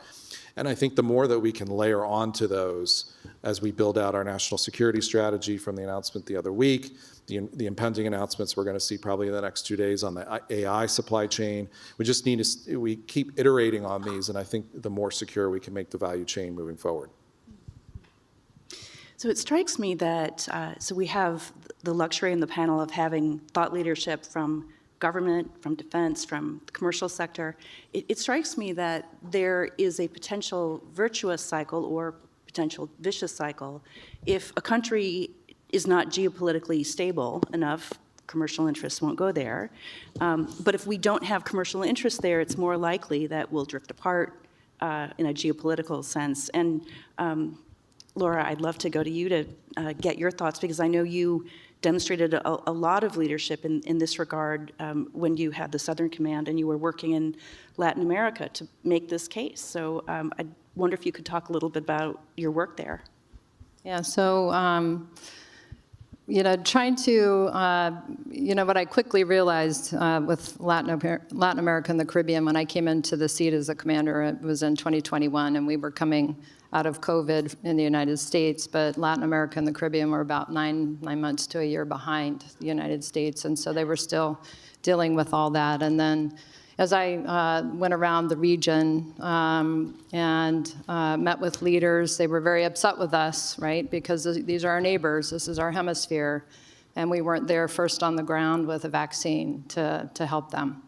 And so, but the Sinopharm vaccine was on the ground deployable, even though it was 40% effective-ish, it was still better than nothing. And so, and then also the Sputnik vaccine too. So, but then you look at the GDP impacts for a region that relies a lot on tourism, right? Anywhere from 8.5 to 18.5% GDP impacts. And then you have a crime wave that seems to take, that kind of moves in and takes root.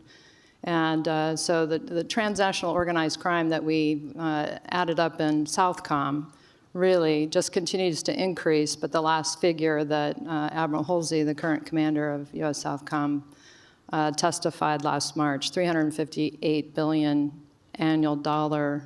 $358 billion annual revenue business. It's huge, transnational organized crime. And then you have the Belt and Road Initiative from the People's Republic of China. 23 of 31 countries. A lot of these projects have invested in critical infrastructure in the region, deep water ports, energy grids, 5G, safe city, smart city technology, which is really surveillance and sabotage technology. And then space enabling infrastructure. PRC has the most in the Western Hemisphere. So just trying to listen to leaders and understand what their needs were. And certainly with a crime wave, they didn't have the police capacity. A lot of times they're having to call states of emergency and mobilize their military to reinforce their police in order just to gain back control from the transnational organized crime. And so the dramatic efforts that we see the administration taking in the Caribbean, something on, whether it's that, I will tell you that globally, to break this, it's got to be something very profound because it's very lucrative. And following the money, the money laundering, all of that, the illegal mining that's going on. A lot of things happening in the region, but what I came to realize is that economic security in this region is national security. And so when you think about the instruments of national power for nations, diplomacy, information, military, and economics. And so certainly the military side of the house, we pushed full force ahead with foreign military sales, direct commercial sales through low-cost loans, whether it was from the Inter-American Development Bank or the Ex-Im Bank, projects that DFC did in the region. It might be for a peer, which is huge. That's a game changer commercially for a country, for the police, but also for the military, right? A little goes a long way in this region, and so I use this as an outcompete lever, as I said earlier, just working with countries. But countries want to work with us, and I clearly see what's happening now with our axis of aggressors working together. But this is between authoritarianism and democracy, period. And our partners, allies and partners, would prefer to work with the United States first and foremost, but we got to be there. And we got to be consistent.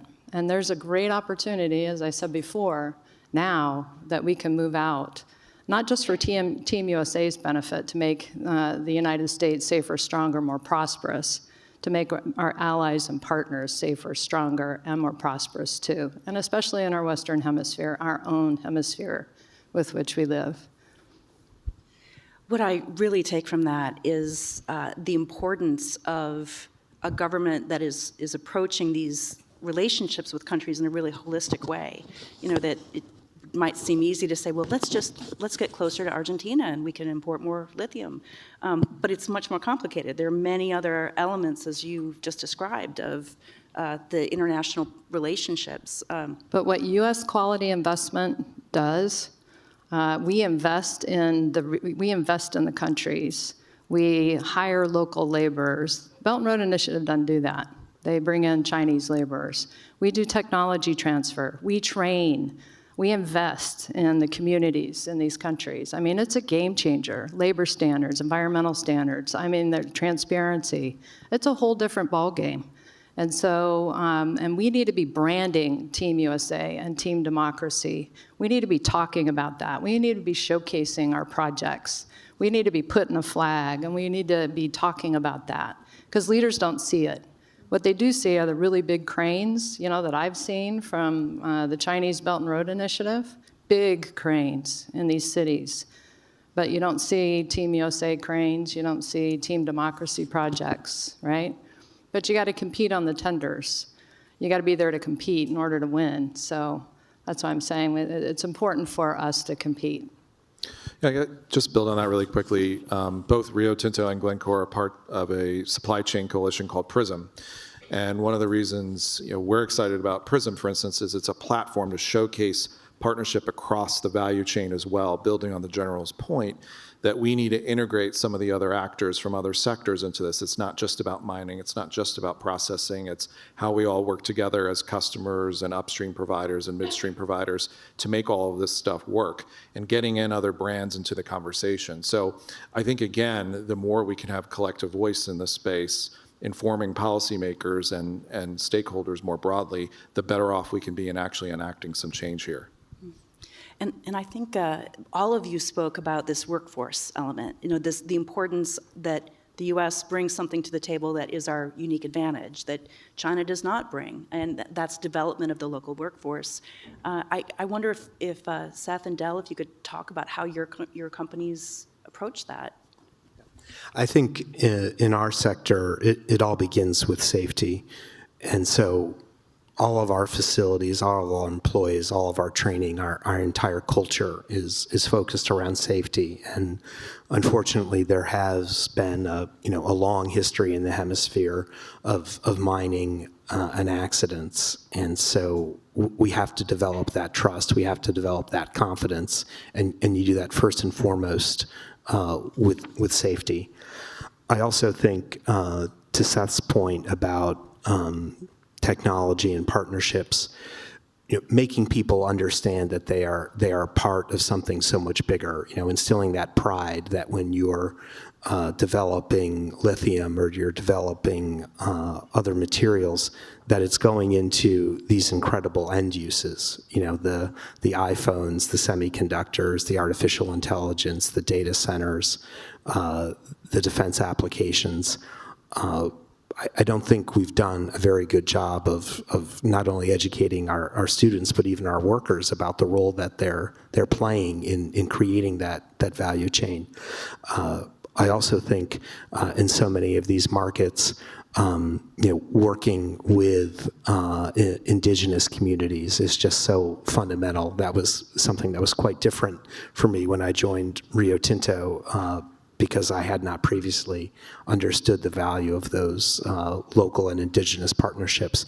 And so, working within a community, working with their local universities, leveraging, as I said, labor unions like the building trades and others have incredible skill centers where they really are far more workforce development agencies than they are labor unions in the way that we think of them. And do you have a similar experience, Seth, as well? Yeah, absolutely. I mean, I'll keep it short, but I sit on the board of our JV project, New Range Copper Nickel in Minnesota, and one of the privileges of having that position is really seeing the operational side of that project as we get ready for the next step in permitting and hopefully moving toward concentrates in the next couple of years. But one of the most important aspects of that work is the safety elements, the tribal relationships. We have a leading tribal relationship program in Minnesota.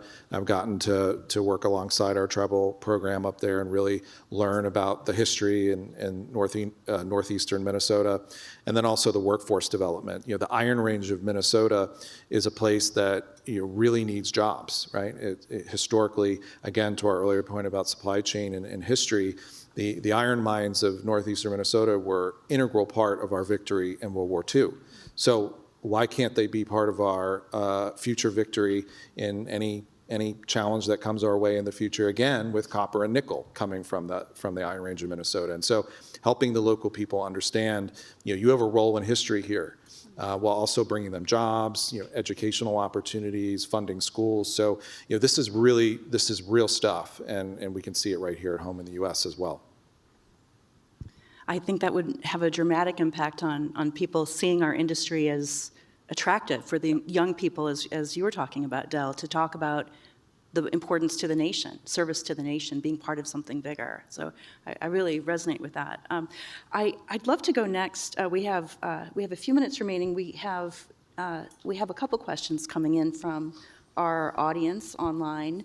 But before we go to the audience questions, I would love to hear from each of our panelists. If you were to advise the key decision makers in the U.S. government for actions for 2026, what would be your lead story? What would you advise as next steps from our government to help move us in the right direction in this space? So I think we have the direction, right? With the national energy emergency, with the executive order, with the national security strategy.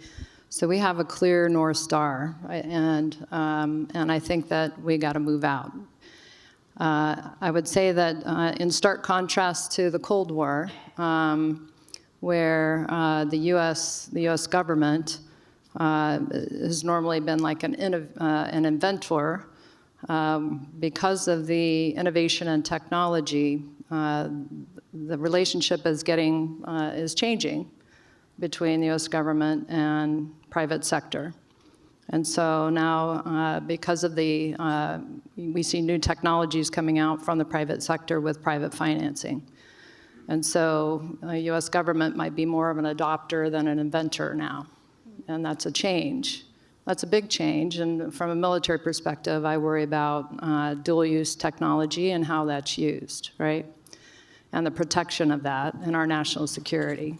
And so just as we move out, and we try to move out fast, and we try to take advantage of the momentum and those sorts of things, I'd just like to also remind folks about, the ability and what China has stated in terms of taking Taiwan and using the year of 2027 when they felt like they had the military capability to do that. And 2027 is a time frame in the open press, right? I'm not announcing anything new. That's been there for a few years, just in terms of, that was clearly a mark on the wall. And we took that very, very seriously in the Department of War. And so as we think through just the technology race, right, and I'm talking about going fast and that sort of thing, we have to be going fast up before now, right? This isn't new. And this is a call to action. And that I look at 2027, which is right around the corner in about a year, right? And we're thinking of all the things that we got to do in our own country with extraction and refining and alternatives and recycling and those sorts of things, and allies and partners, and having access and, helping to build up Team USA's, safer, stronger, more prosperous, but also our allies and partners. And so as we see global shocks that happen, right? Earlier this year, China withheld rare earths. We had the Russian invasion of Ukraine. The EU found out, their dependency on Russian energy. We have COVID. 2010, I could go back to that China with Japan and withholding rare earths then as well, and weaponizing these supply chains. I see really a near-term risk are our supply chains in critical minerals, semiconductors, and data center components. And that's a near-term risk. So we should be working on those. We should be securing those. Military can help with this.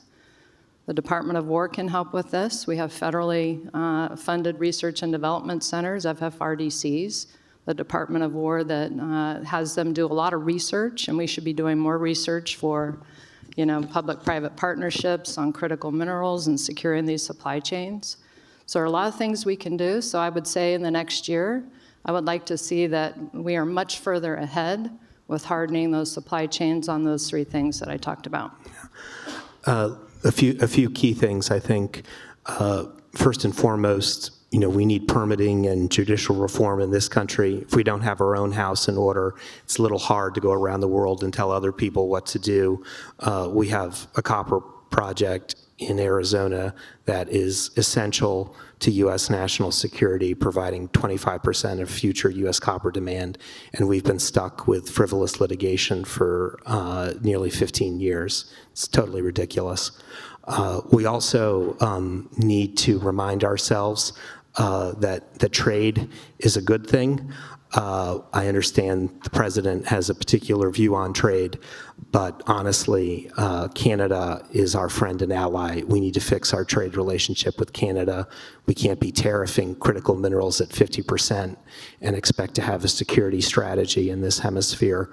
And likewise, all the FTAs we have with Latin America, something called the Trans-Pacific Partnership, TPP, which I know is another thing that's not very popular. If you go and look at those things, it's about partnerships to solve common problems, and I think we need to reevaluate all of those things.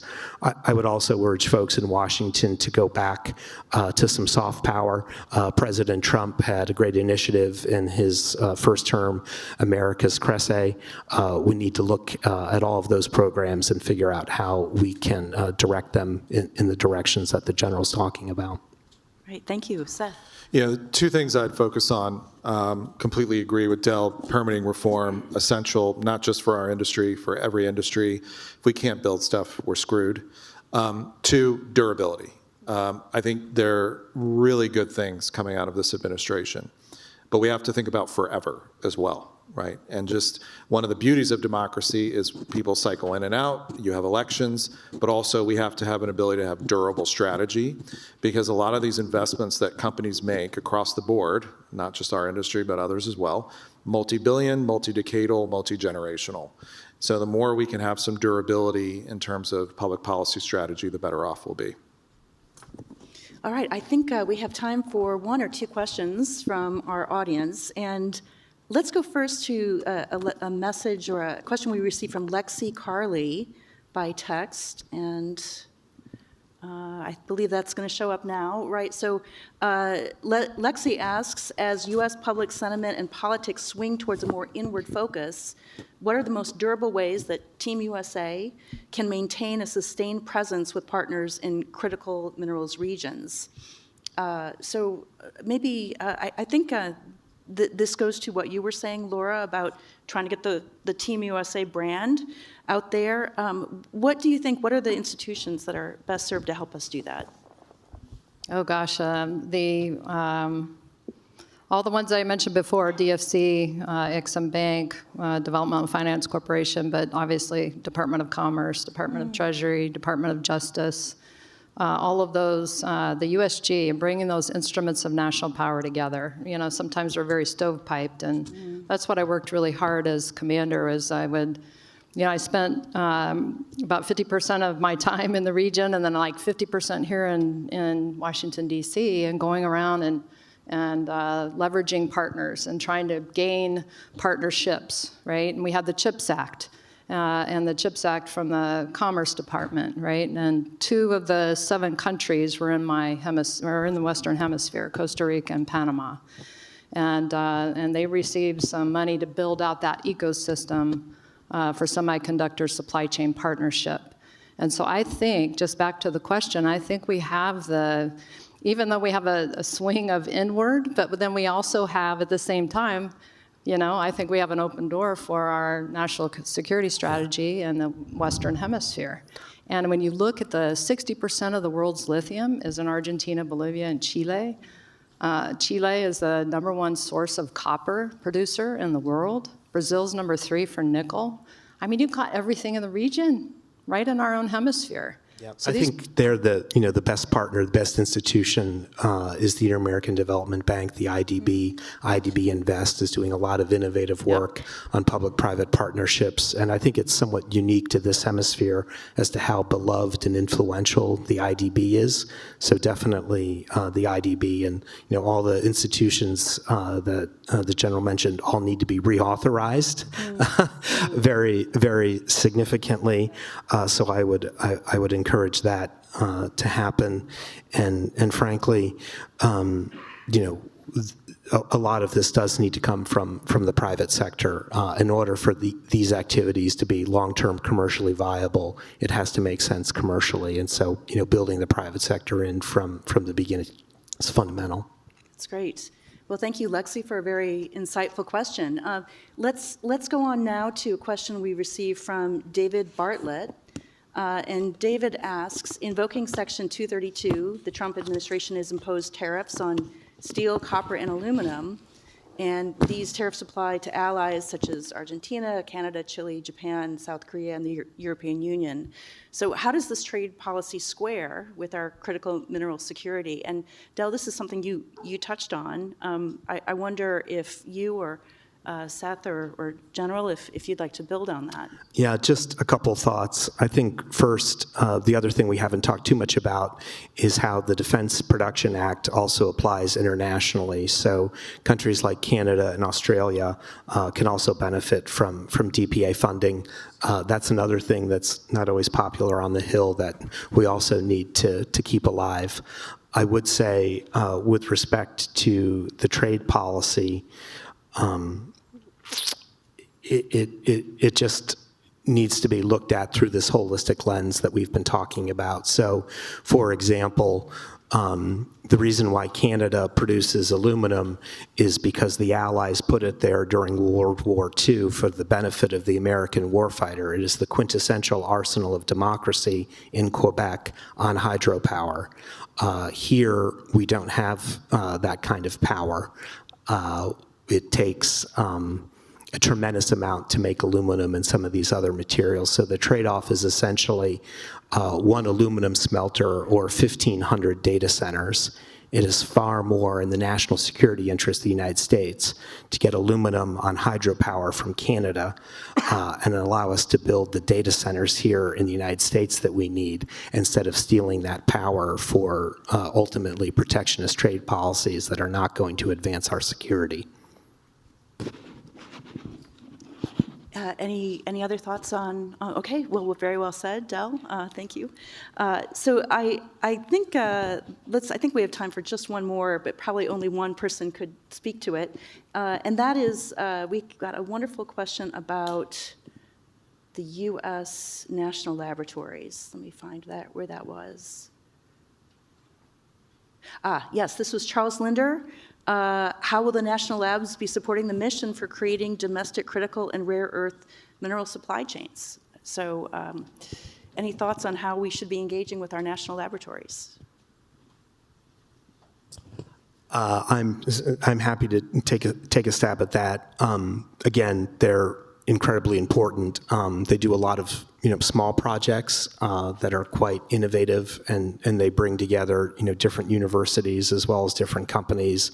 They put together test beds. They allow you to use some incredible equipment to run some really cool experiments. And so I think keeping that funding, those opportunities at DOE is also fundamental to this. And whenever you are able to pull in a national lab, you know that you're getting the best and the brightest. And I think, again, that focus has to continue. We haven't really talked too much about STEM, science, math, engineering, all of these things. I mean, that's another major national security threat that we have, that we're not producing enough of our own engineers and scientists. And again, I think that kind of partnership needs to be leveraged across the hemisphere. Those are great thoughts. I think that also ties in very nicely with the thoughts from the Assistant Secretary this morning and the enthusiasm we see from the administration and in the Department of Energy of taking that on. So with that, we are sadly out of time because I've just enjoyed this so much. I really don't want it to end, but the time is now. We have to end and turn it over to the next item on the agenda. Will everyone please join me in thanking our wonderful panelists?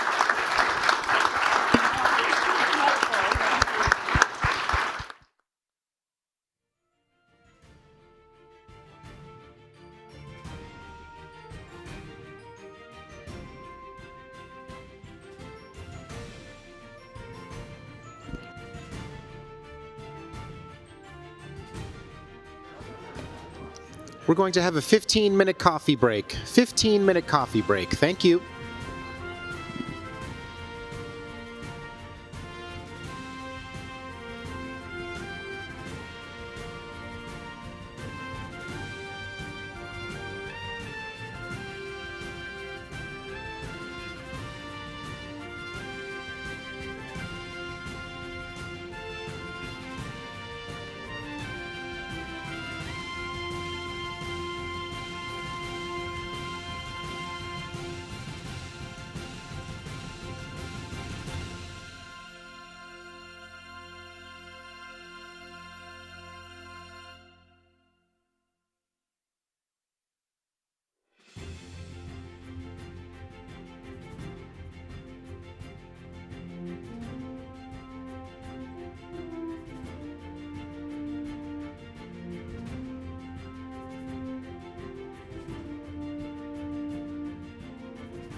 All right, welcome back everyone after the coffee break as we reconvene the second half of our inaugural summit on critical minerals and supply chains.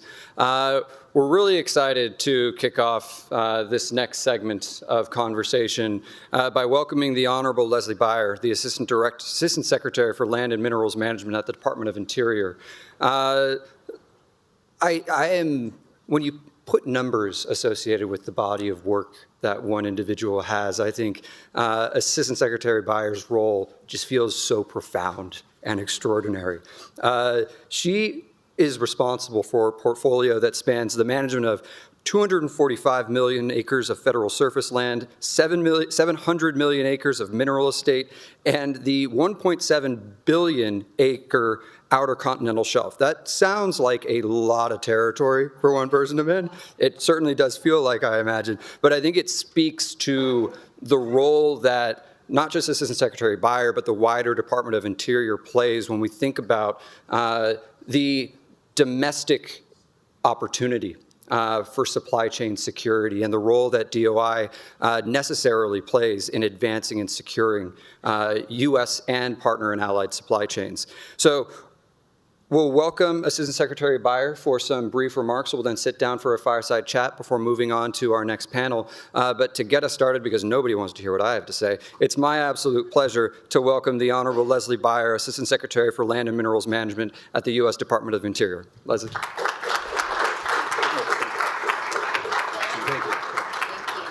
Thank you so much for that. You know, when I hear those numbers, it does feel like a lot. And just to plug some of it, I just returned from New Orleans late last night, where we had our first in-person Gulf of America lease sale for the first time in 10 years since 2015, and not even hungover. That's nice. But that lease sale netted $300 million. And that is with the certainty of more lease sales to come, another one in March, another one in August.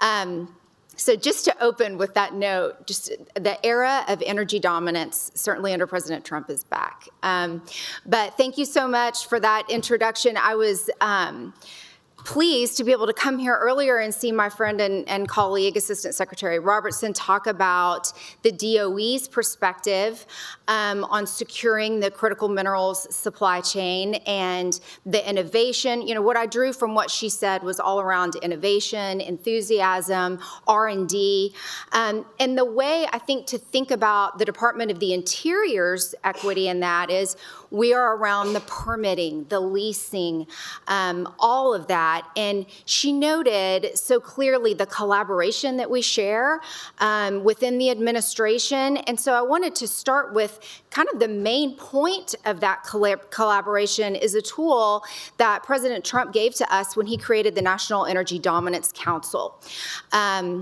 You know, when he declared the national energy emergency and created the Energy Dominance Council, it is designed to ensure collaboration across all of the agencies because, as you all well know, there are so many separate equities across the federal government in moving energy security forward. And so through the Energy Dominance Council, Secretary Doug Burgum chairs that, and he's able to work very collaboratively with his team that sits at the White House to make sure that we're all coordinating at DOE, at DOI, at EPA, at DOW. So I wanted to open with that. That is such an important part of our collaboration. And then at the Department of the Interior, I oversee land and minerals management, but then separately is water and science hallway that has the U.S. Geological Survey.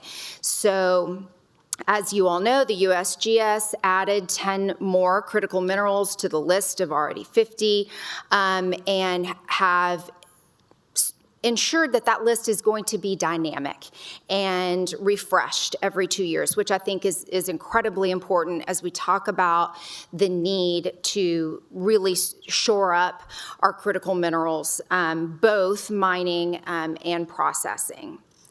So as far as the parts that I'm able to oversee kind of in my role, BLM, as noted, you know, has 245 million acres of surface land and the 700 million acre mineral estate.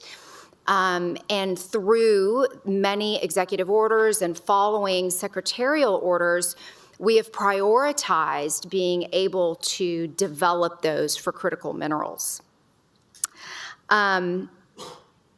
First, I think first and foremost, being able to start with the national energy emergency that President Trump declared when he came into office, so that we all know what direction we are heading in, and that we are able to use all the tools of the administration to move forward. I also come from an oil and gas background, and I believe in that innovation and being able to just have the entire federal government moving forward, given the national energy emergency. We see the development of critical minerals very similarly than we did to oil and gas. I know Assistant Secretary Robertson mentioned she hadn't worked in the government before. I have. I worked in the government 20 years ago when we were in a time of energy scarcity. And part of that role was to secure energy sources from sources. And I have a copy in my office of the Moscow Times from a trip we had done there, securing an energy deal for oil and gas imports, because we thought that was what we needed. But it was American innovation, American ingenuity, and the shale revolution that turned that around. And we've become a U.S. energy exporter. And that is how we see the ability to turn around our position in critical minerals and to secure critical minerals dominance and a reliable critical minerals supply chain for the U.S. Part of the permitting, and I think we'll get into this in the questions, as we look at this huge landscape of federal lands and waters, and it is our responsibility to ensure the production of energy and mineral resources while maintaining environmental stewardship. We have the tools, the environmental assessments, as directed by the executive orders and secretarial orders that I noted, that have allowed us now to really be able to apply emergency permitting actions. And that's what we have been able to do for a number of projects. We've been able to streamline NEPA. We've been able to streamline environmental assessments. An environmental assessment through one of our emergency permitting procedures that once took a year has now been done in 14 days. There is an environmental impact statement that once took 2 years that has now been done in 24 days. That is not because any corners are being cut. That is because the old pattern was someone sends an email to someone else and they have 30 days to respond to setting up a time to look into something. And then that person sends it to someone else and they have some time. We are not taking that approach. We absolutely have to be able to build things in America again. And the only way we will be able to do that, to mine, to build the infrastructure, is to streamline that permitting. So the emergency permitting procedures have been a very significant tool that we've been able to use. And we can use those to apply to NEPA, to ESA, to any number, the National Historic Preservation Act, and to be able to conduct environmental reviews concurrently. That was another issue with a lot of the permitting, was that one step had to be done and then the next step and then the next step. Just really applying common sense to how we approach permitting on public lands is, I would say, the main focal point of what we're focused on. We have to be able to expand mines, we have to be able to permit new mines, and we have to be able to build the processing centers that we will need. The stats of the processing that is done in China are extraordinarily scary, and we know that it's not going to be a quick fix. We're aware of that. The shale revolution and our resulting energy dominance, that took 15 years. We don't have 15 years to turn it around in the critical minerals space. So President Trump and Secretary Burgum are doing what they can to ensure that we are able to streamline this permitting to the best of our abilities to move these projects forward. They've given me a list, which I will not read to all of you, but we have accelerated 14 critical minerals projects designated as Fast 41 transparency projects. Those span 8 states on everything from lithium, uranium, copper, potash, phosphate, silver, gold. Those are new developments and they are expansions of existing operations. We're also looking to streamline permitting on mine waste, and there is a specific secretarial order around that to see what critical minerals we can glean from mine waste. There is also, within the upstream space, as many of you know, when oil and gas is produced, a significant amount of water is produced, and that produced water also holds critical minerals. And there are exciting emerging technologies in that. And so we are trying to adapt our permitting processes to the speed of relevancy to get these things across the line and to be able to move forward. I'd say I'm not gonna read all of them. If we run out of time, I'll go back to it. But hopefully that kind of gives you an idea of how we see it from the Department of the Interior. It's all about that permitting and leasing and ensuring that we can get access to the mines, access to build processing facilities that are going to accelerate what we know we need to do in the critical mineral space. So with that, I look forward to questions. Thank you.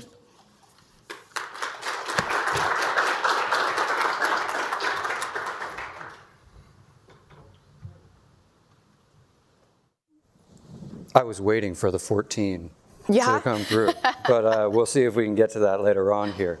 Really solid remarks. And I think what we're going to spend some time naturally, I think, digging into the permitting space, which I think you articulated is both part of the supply chain agenda, well, actually bigger than the supply chain agenda. It's the build agenda that we've seen a lot of progress on in the past year, but there's still a lot of work to be done as we look to the agenda in 2026. But before we dive into that, I do want to pull on the comments you made about the role of the NEDC and Secretary Burgum's leadership of that. Because as I asked Assistant Secretary Robertson, we have a lot of interagency activity going on right now. And I think we do want to make sure that while we all share the same strategic vision, we're all rowing the boat in the same way. So can you speak a little bit to, what that interagency coordination looks like from your perspective, and what we see out of the NEDC in terms of facilitating that coordination?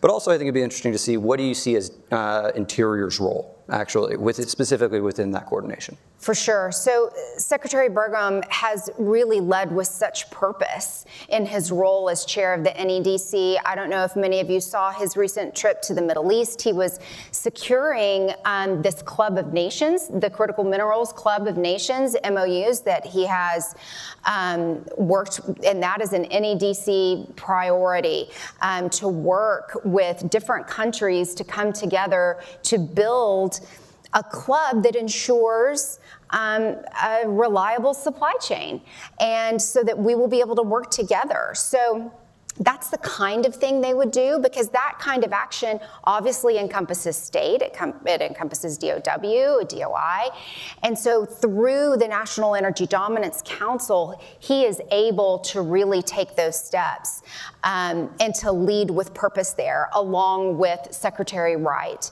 And so that group, there's an office at the White House of the council. There are experts in many areas, one excellent expert on critical minerals that I'm sure most of you know.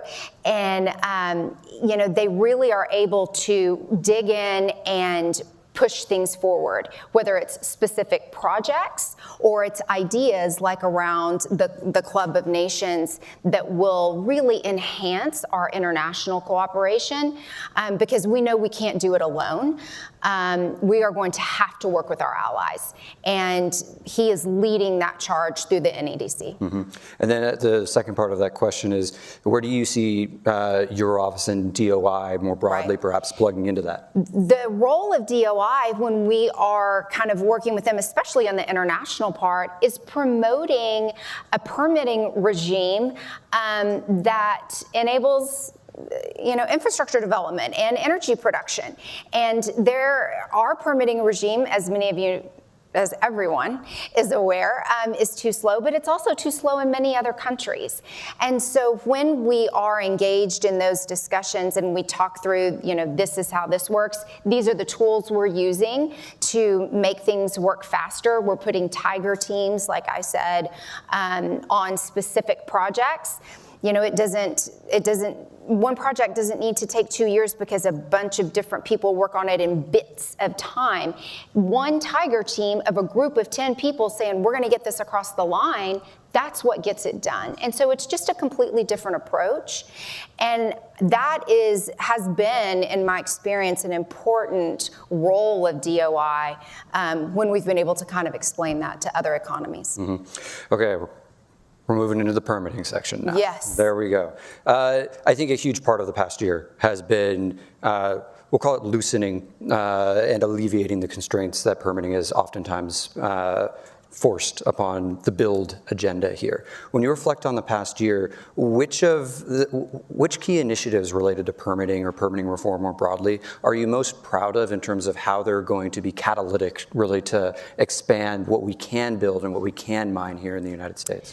I think NEPA and the Endangered Species Act have been weaponized, and we are now in a position to use those tools the way they should be used. We should be able to build things here. We should be able to produce responsibly here. And, the Supreme Court gave us the authorization to, open up NEPA and to approach it in different ways in each of the different agencies, and that is, of course, not yet finalized. But through the emergency permitting procedures and through the changes that will be made to NEPA and to the Endangered Species Act, we can find that balance of producing responsibly, protecting habitats, but also moving forward with the building of infrastructure that will be required to support modern life. I haven't even, gotten to the AI part, which that's what Secretary Burgum really leads with. How are we going to win the AI race against China if we don't have access to these minerals and if we don't have the power to support the data centers? We've got to be able to do it and to do it responsibly, and that's what the streamlining of permitting will give us. We have the resources here in the U.S. As I mentioned before, we thought we didn't, but now we know we do. And I am convinced that, especially as a veteran of industry, that we can do that in a responsible and productive way. And so that is the goal of the administration, is to be able to put us on a track where we're able to build the things that we need to move forward to win the AI arms race. And this is about getting on track, which is where I think I now want to look a little bit to the next year in 2026. Now, of course, there are no magic policy wands in DC, but I'm going to ask you the question nonetheless. When we look at what you're trying to accomplish on the permitting and regulatory side, looking ahead for the next year, if there was a challenge that you could overcome with a magic wand, what would that particularly be? It's going to be judicial review. It's weaponization of all of these permitting structures that were put in place to protect our environment, right? There's a reason why those are there, and we should abide by them. But because they have been weaponized, they work against us now. And so I would like to see judicial review so that, the lawsuits, any project that comes online, there's a lawsuit immediately. Pipelines are the safest, most efficient way to move energy, and you see pipelines not being able to be permitted because of legal issues. And so it creates so much lag time, we lose our time, and we're not able to generate the energy and the power that we need. To that, I'll also say Congress obviously has a role, and they are working on their own permitting reform. And so we obviously work with them and try to support all of the things that they're working on, but we kind of are focused on what we can do within our range of motion, and that has been these streamlining of these permitting procedures. And it's really actually streamlining so you can move beyond just the emergency authorities that you have, Yes. correct? As well as leasing. I Yes. mean, that also plays into it. We didn't even have any offshore leases. In the past administration, the 5-year plan actually did not include any offshore leasing. We want to provide predictable, reliable opportunities for companies to lease federal lands and waters, because the private sector needs that reliability. This all requires private capital. And how can we give them the assurance that they can invest unless they see a reliable, predictable leasing and permitting regime from the government? So you actually teased out 2 interesting threads, which I want to follow up on. But the first that you mentioned is the reliable, predictable space, right? And there is a piece of that is what's in the ground, right? And as Secretary Burgum has said, it's not just about drill, baby, drill. It's map, baby, map. And so while the mapping is predominantly the USGS's space, it still has this overlay with your land management responsibilities. So how does the need to better understand the totality of the resources we have domestically intersect with your management of the federal lands? He says drill, baby, drill, map, baby, map, and build, baby, build. Those are really kind of the linchpin anchors. And I would say that the new 10 critical minerals that were added to the list, those certainly inform where USGS is looking on this new mapping. I mean, they have always done an extraordinary job of their seismic mapping of our country in lands and waters. And they are now, based on public comment and interaction with the private sector, they are able to now really be looking at more targeted areas for critical minerals. And there are areas that have never even been looked at for oil and gas development as well. We just released a new proposed, it's called the draft proposed plan, which is for offshore leasing for the 5-year plan. And it's the first of 5 phases, which authorizes the government to analyze different planning areas for offshore leasing. You have to start with analyzing them. We haven't done seismic in a number of areas in decades, since the 80s. There's seismic from the 80s that is existing. And so we need to know where our resources are. And that applies both to oil and gas and critical minerals. And so the new critical minerals list certainly informs that for USGS, but also, looking to oil and gas resources. And you mentioned, when you say we need to analyze that resource base more effectively, it introduces this interesting almost circularity to the problem, because what we've talked about frequently with regards to mapping is the role that AI can actually play in helping us understand the resource base. But we can't use AI to understand the resource base if we don't build out the AI ecosystem. So you have this interesting intersection of issues which all fundamentally underpin energy security, period. And so how do you approach that complexity overall? Because that's what we're trying to chase here, is energy security. It's so interesting, because energy security is the blanket that lies over everything. That is our national security, is energy security. And that's what is the starting point that gets you all the way down to the weeds of taking one specific piece of a regulation and making it move quicker. And that is what drives everything. So I would just say, we cannot have energy security and national security without being able to see what our resources are, without being able to develop them appropriately, and to use AI to do that. And we need that power. We need that reliable baseload power for the increasing energy demand that we're going to see. Now, one thing that you mentioned too, another part of what the Secretary has done as far as global energy security is really working to ensure that Europe has a vertical natural gas corridor, that our allies are not reliant on Russian gas. I mean, all of this ties together and really provides a foundation for President Trump's energy dominance agenda. And for me, like, that is, I feel like it's the highest and best calling to be able to work towards that. The second thing you had mentioned earlier that I wanted to chase down a little bit, we got distracted by the energy security as national security, which is kind of one of the underpinning principles of our program here, is a huge component of this, particularly in the mineral supply chain space, is actually how we attract the capital needed and the investment needed in order to develop these assets, build the infrastructure needed to exploit them, and plug those in to the downstream customers.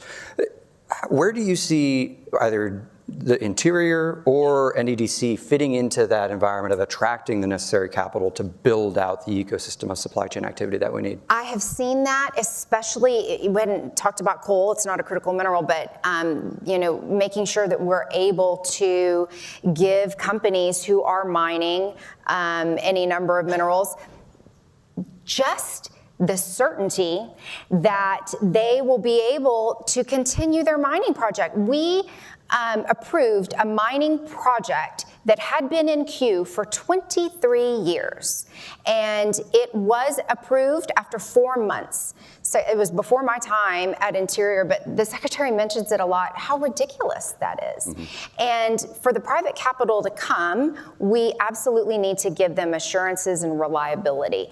And that is what Interior tries to do with leasing on public lands, and certainly with helping to create a permitting regime that will not allow projects to get held up. That's why companies are often afraid to move forward and to invest the capital in projects, is because they think, okay, well, I'm going to invest and then I'm going to get, something's going to happen with the permit. It's going to take too long. Time is money.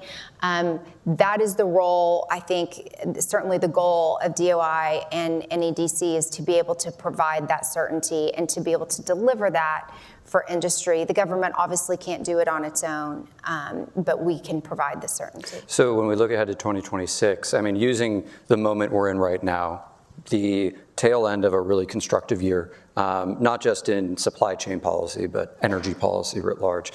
What are the key, what signals does the department want industry to hear, both in terms of the immediate view of where you're going to be devoting your attention in 2026, but also how that contributes to the long view, because these are long-scale investments. They are. A lot of these energy development projects range from 2 years to 20 years.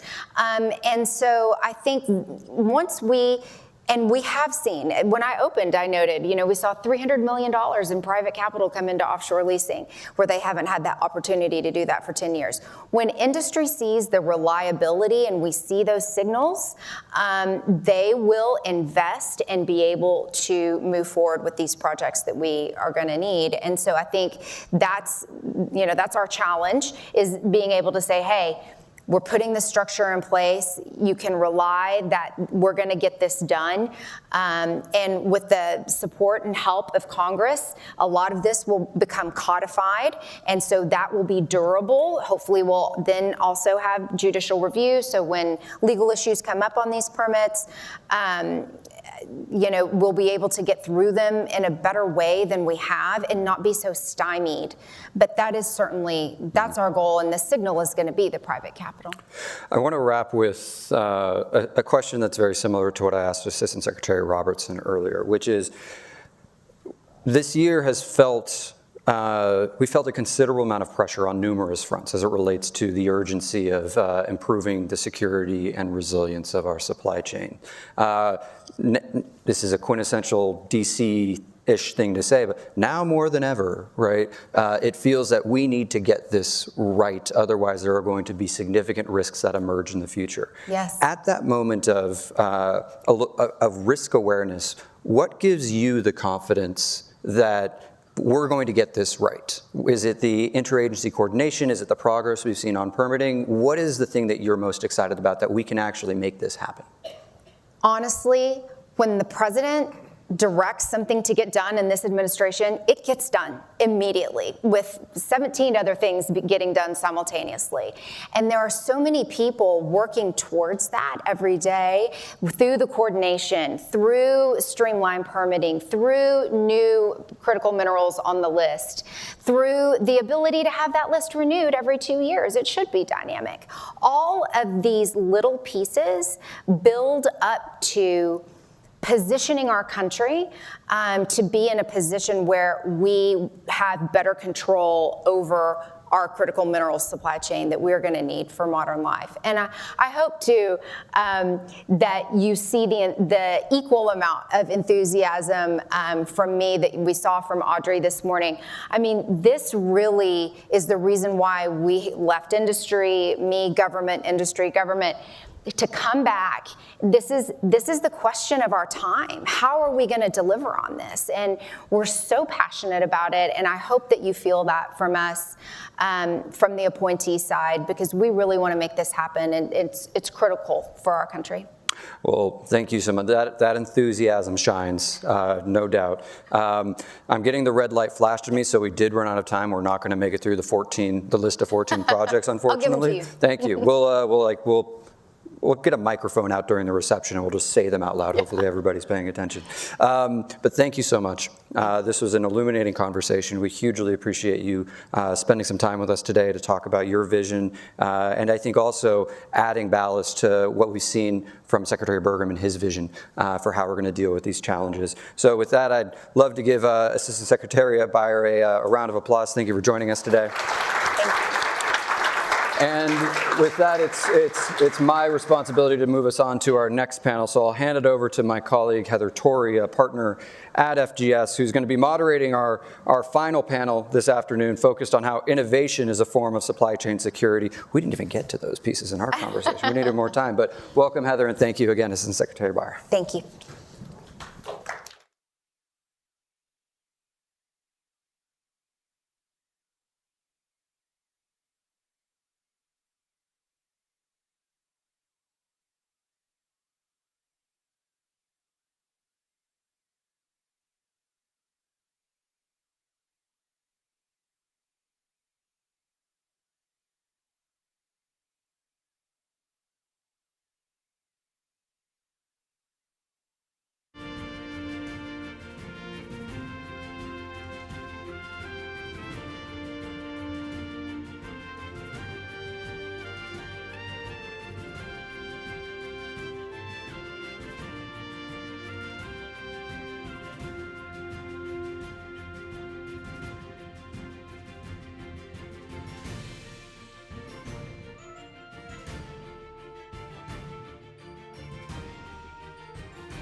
Hi, thank you. Welcome to our last panel today. We're excited to be closing this out, talking about the role of innovation in supply chain security.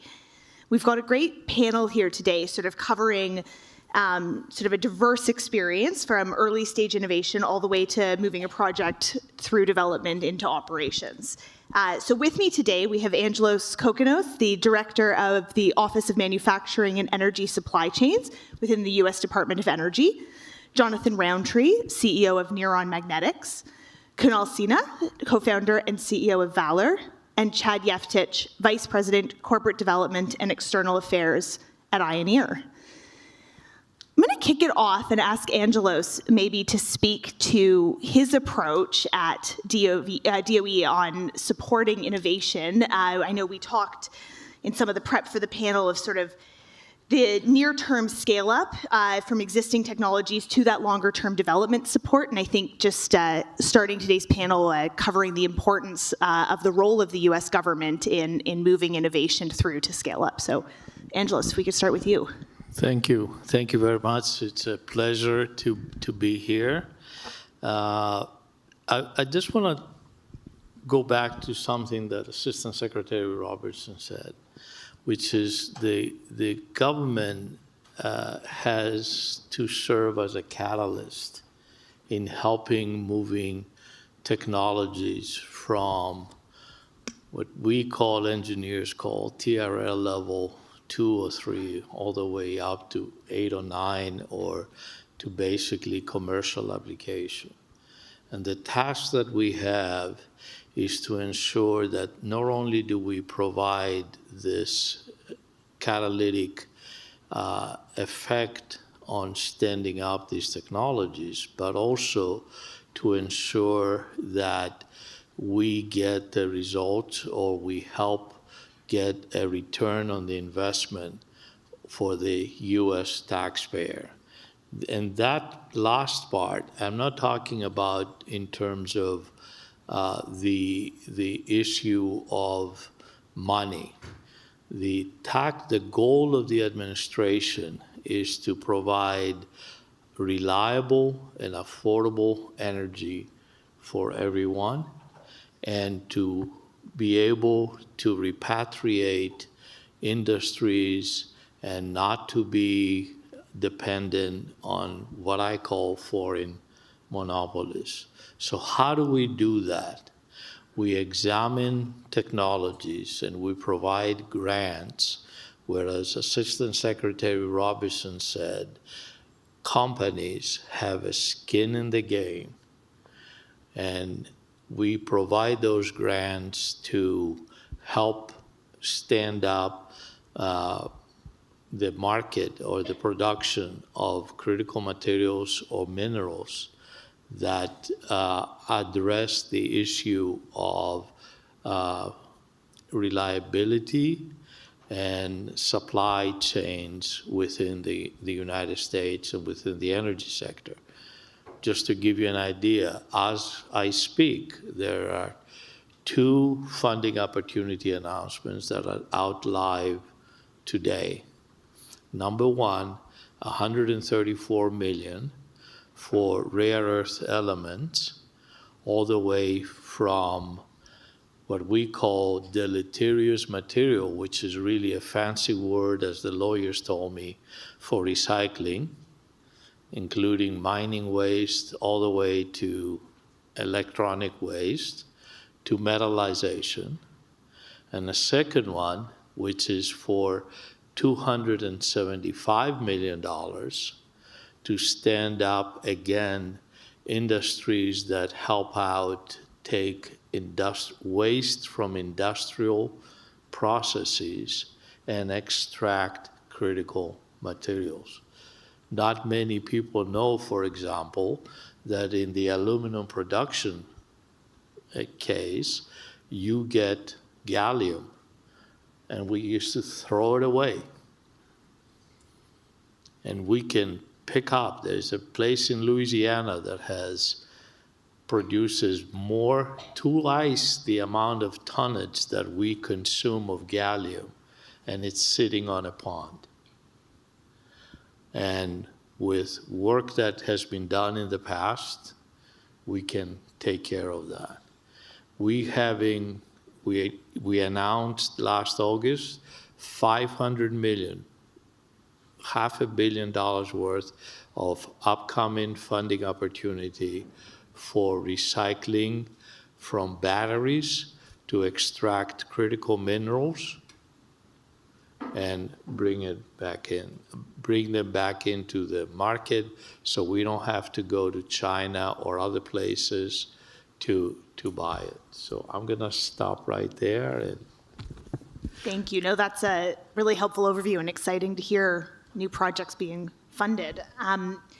Jonathan, maybe I can turn to you next just to speak a little bit about your approach at Neuron and maybe build on some of Angela's comments, as I know you have support from the DOE. And just, I know we spoke to you about the sort of the role of government funding as a catalyst to actually funding these innovative projects. If you could just touch on that. Yeah, happy to do that. I think we're probably a poster child for some of Angela's comments and thoughts around this. So at Nairo Magnetics, the genesis of Nairo was a Department of Energy grant from the Advanced Research Projects Agency that really proved the research around iron nitride technology. And then we were also a recipient in 23 of a scale-up grant, so a follow-on grant to help fund our commercial pilot capability, which is now fully up and running. So over the last decade, we've gone from making the gram scale, we're now making at the ton scale, making hundreds of magnets a day, building magnets into many different devices, and we just broke ground on our first manufacturing plant here several months ago. So without the support of the Department of Energy, I can confidently say we wouldn't be here today. We wouldn't be where we're at today. But the catalytic effect of government money is critical for us. So the scale-up grant allowed us to then go and attract 4 to 5 times as much private capital to help us support and build out our facility. And for us, that's exactly the same approach we're looking to scale our technology. So to have an impact on the world, we need to get to scale. What's unique about iron nitride as a replacement for neodymium-ion boron magnets is it's got a very high magnetic strength, but has these very low-cost raw material inputs. And so at scale, we will be competitive with Chinese-made magnets. But the challenge is capital, because this industry is capital intensive. And so that will continue for us as we're fundraising now for Plant 1. We have enough to build our first line there, but we're now fundraising for our future lines here. And I think the importance here of government capital and support that helps signal to the rest of the private markets that this is a technology that's going to work has been really helpful for us, and will continue to be as we scale our technology. Yeah, thank you. And just to sort of hear that innovation happening here in the United States that can actually compete with China at scale, I mean, these are important things for people to hear about and understand that it is happening here with that support. Yeah, maybe I can add to that, because I think innovation is absolutely critical, and innovation comes in all sorts of shapes and sizes. And if you look at the whole critical mineral supply chain, it's complex. It happens across multiple parts of the value chain, and coordinating all of that is a challenge. But we can innovate on every step of that. It so happens at Neuron, we've innovated a big chunk of that, right? Because we've developed a new technology. We're not playing the same game as the Chinese. We've invented a new one. We've done what the US does best, which is innovate out of the problem. But I think the scope in every part, and you'll hear from some of my fellow panelists here, to actually innovate and play a different game. And that's going to be critical for us to be able to catch up and have secure and reliable supply chain, for the West. Yeah, absolutely. Maybe I'll turn to Kunal next, just speaking of sort of disruptive technologies. And you've just started a new company focused on disruptive refining technology. You, of course, also have experience working at a large multinational and have seen sort of the challenges on the operations side as well of the more traditional processing infrastructure. So maybe I can ask you just to sort of speak to how you see innovation supporting these supply chains and around critically processing, which we've talked about quite a bit today, and how you see that sort of addressing some of these challenges, in particular in building a secure supply chain. Sure. And I think, again, my views are rightly or wrongly colored by having spent 14 years at a major mining company.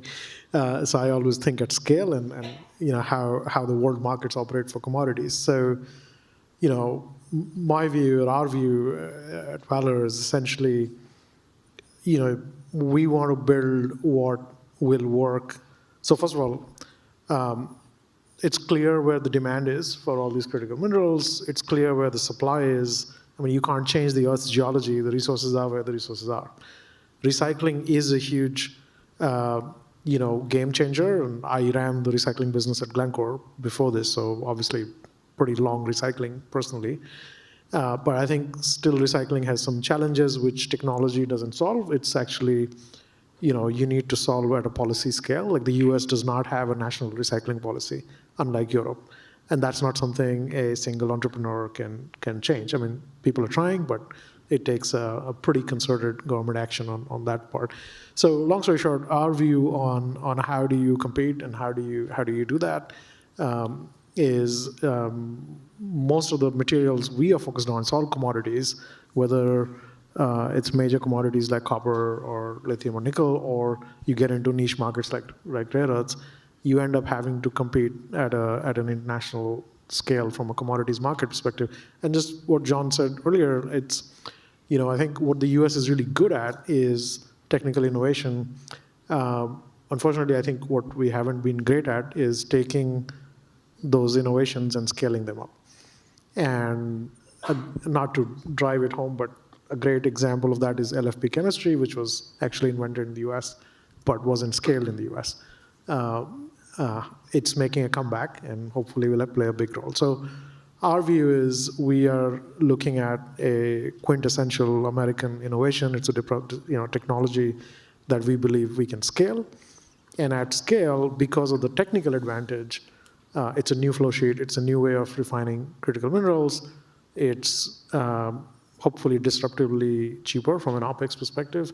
But also what having run these businesses at scale, I think one of the other challenges, which was spoken a lot about earlier today in different panels, is how do you permit new processing facilities?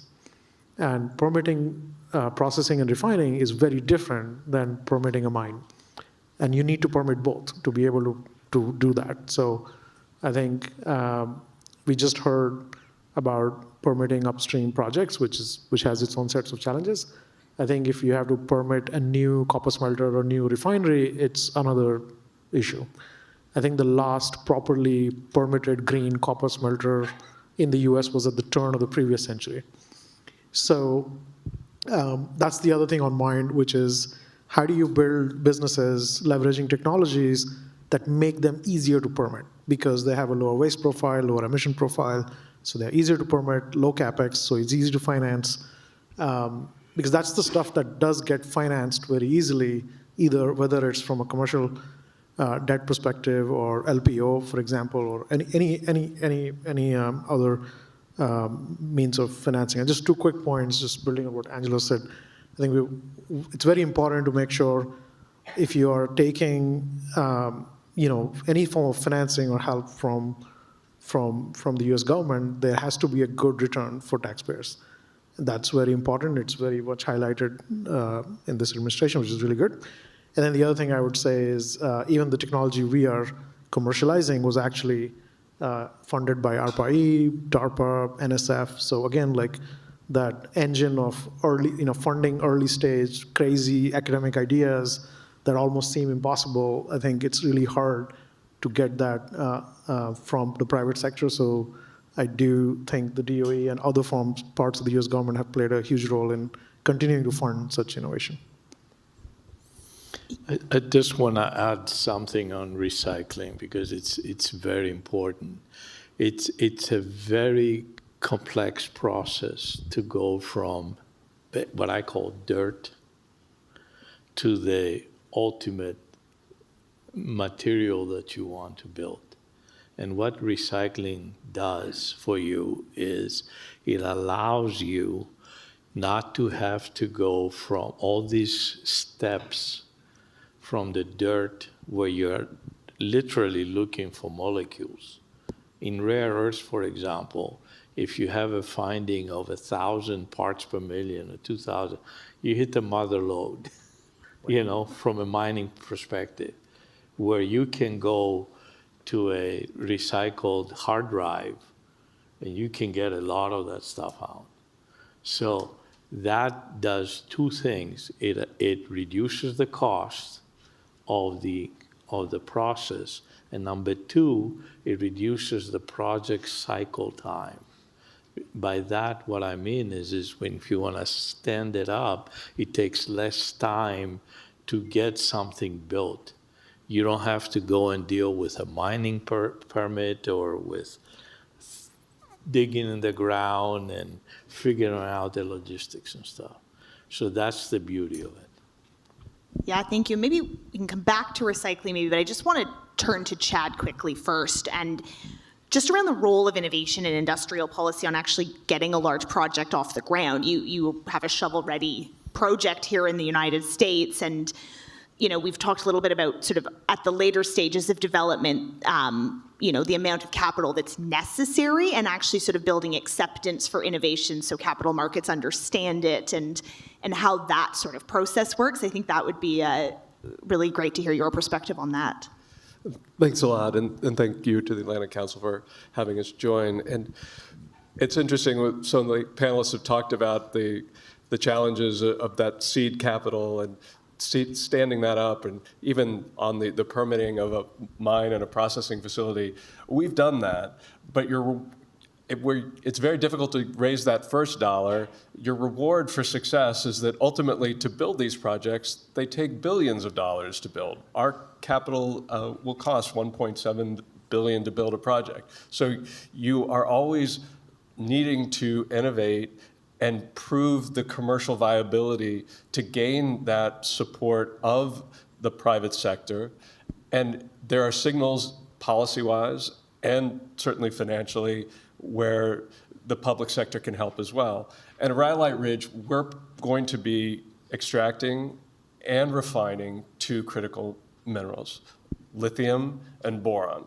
Lithium, I'm sure everyone knows quite well. Boron, less well. It is indeed on the critical minerals list. And think about it from it's very necessary for defense applications like body armor and shielding on missile programs. And that material today, over 80% of it comes from China. So we have an acute problem there that we can solve. But in order to get that private sector financing we need, we're consistently evaluating our flow sheet, looking at, as Angelo said, you're taking dirt and you need to make, in our case, a purified white powder. So you can use energy and chemicals and temperature and pressure, and all that has environmental and economic implications. So you've got to always innovate to keep that, to find and make your project more investable. And in our case, for example, even after being fully permitted last year, and we have a closed loan with the Department of Energy for $1 billion that was closed early this year. But just recently, we announced how work that we had done to optimize our reagents allows us to produce 30% more lithium and boron a year. Well, of course, that makes the economics of the project much more robust and resilient in a space where we're competing against, as Angelo sort of mentioned, a monopolistic Chinese competitive environment. So that persistent innovation is key to actually ultimately building these projects. That's great. Just on the topic of sort of that constant innovation, I don't know if Jonathan or Kunal, you have anything to sort of add on that topic, and from your perspective in the projects, what the sort of challenges are with the constant sort of shifts and needing to ensure that investors understand that and that you have sort of that support along the way? Yeah, I think it's critical that you are testing your product and collaborating with your end customers on what's required. It depends where you are in the value chain in critical minerals, so how engaged you are in that end market. But I can speak for Nairon.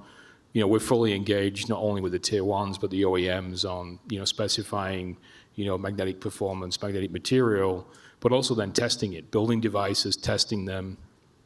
And so that's the path that we've been on for several years, is really this iteration, right, where you're testing and you're improving across the way. And so that is critical, right, to improve the robustness of the technology, but also to improve the unit economics, right? And this is a competitive industry, whichever critical mineral you want to look at. And so you've got to basically continue to innovate in all aspects so that at scale, the unit economics make sense and hang together. Because at the end of the day, that private capital is coming in to fund projects that are going to make a significant or a good return. And we're fortunate in our technology is that, the low-cost inputs at scale allow us to do exactly that. But it is, every day you've got to innovate in all types of different ways to be able to compete.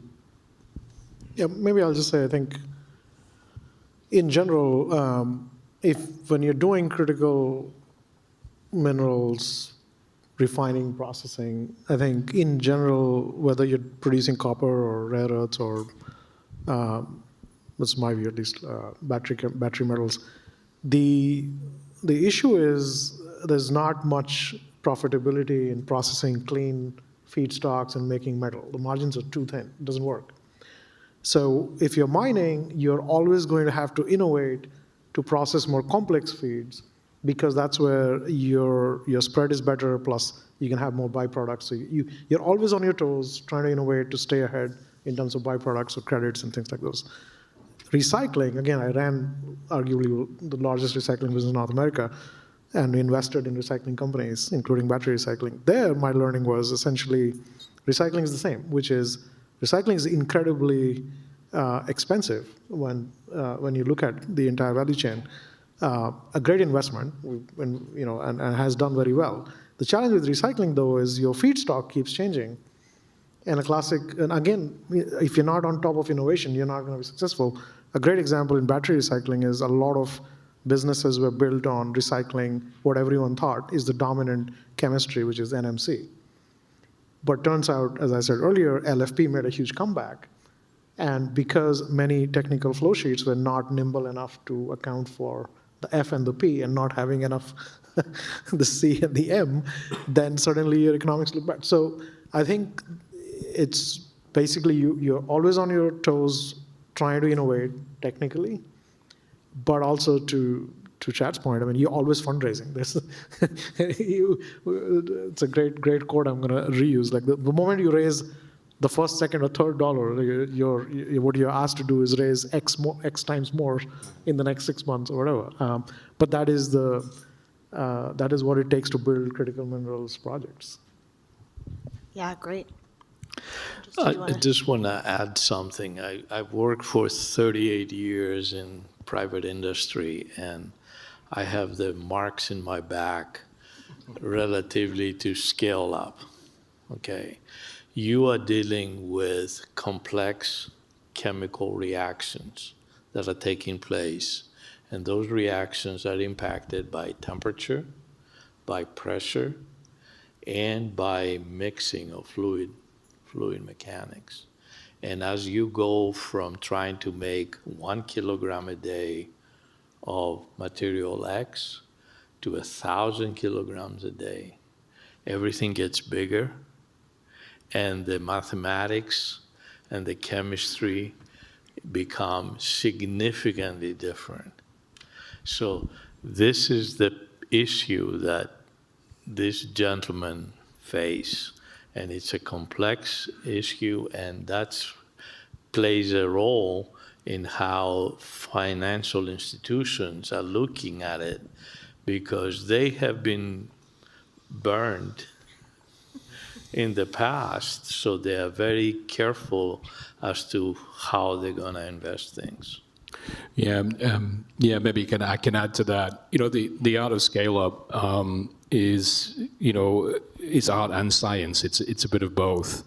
And I think if you're developing a new material to world like we are, one of the things that we've worked really hard on doing is using industrially proven equipment that's already been scaled elsewhere. And so that's really was a mandate that I brought in 3 years ago at Niron was, we're not going to develop a new piece of equipment to make this new material, right? We're going to use industrially proven equipment. And so here it's like it's looking at the risks, and it's basically de-risking, but it's making sure you don't have stacking of risk. And so that whole scale-up piece of it is, highly relevant for Niron. Chemical processes, what's key there is understanding your rate limiting step. If you don't understand your rate limiting step, then you're going to get tripped up as you scale. And at Niron, we've already gone through 6 orders of magnitude of scaling. We've gone from the gram to the ton scale. It's been a journey, right? That's why we started 12 years ago, right? New materials take time. We've only got 3 orders of magnitude to go, and we've already ironed out a lot of the wrinkles. But it is, it's not innovating just in the material. It's making sure you have the equipment that you need to make. And then you need to have the people talent that understands the processes and the technology and the step you're in.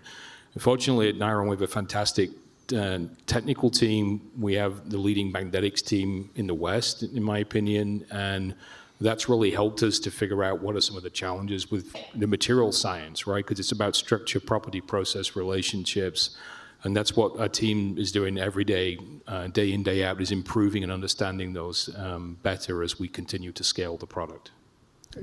And I would add, I've spent most of the 27 years of my career on Wall Street investing in energy and material projects, and certainly wear the scars of these buildups. And so came really from looking at where the industry was going and traveling through China and sort of seeing really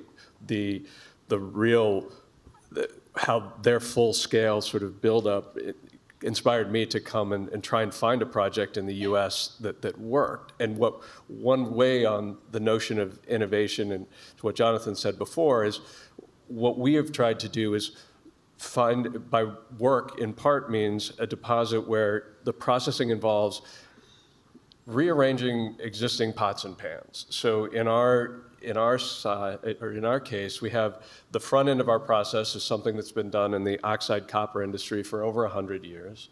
And then the back end of our process is a mechanical evaporation process that's been done for 60 to 75 years.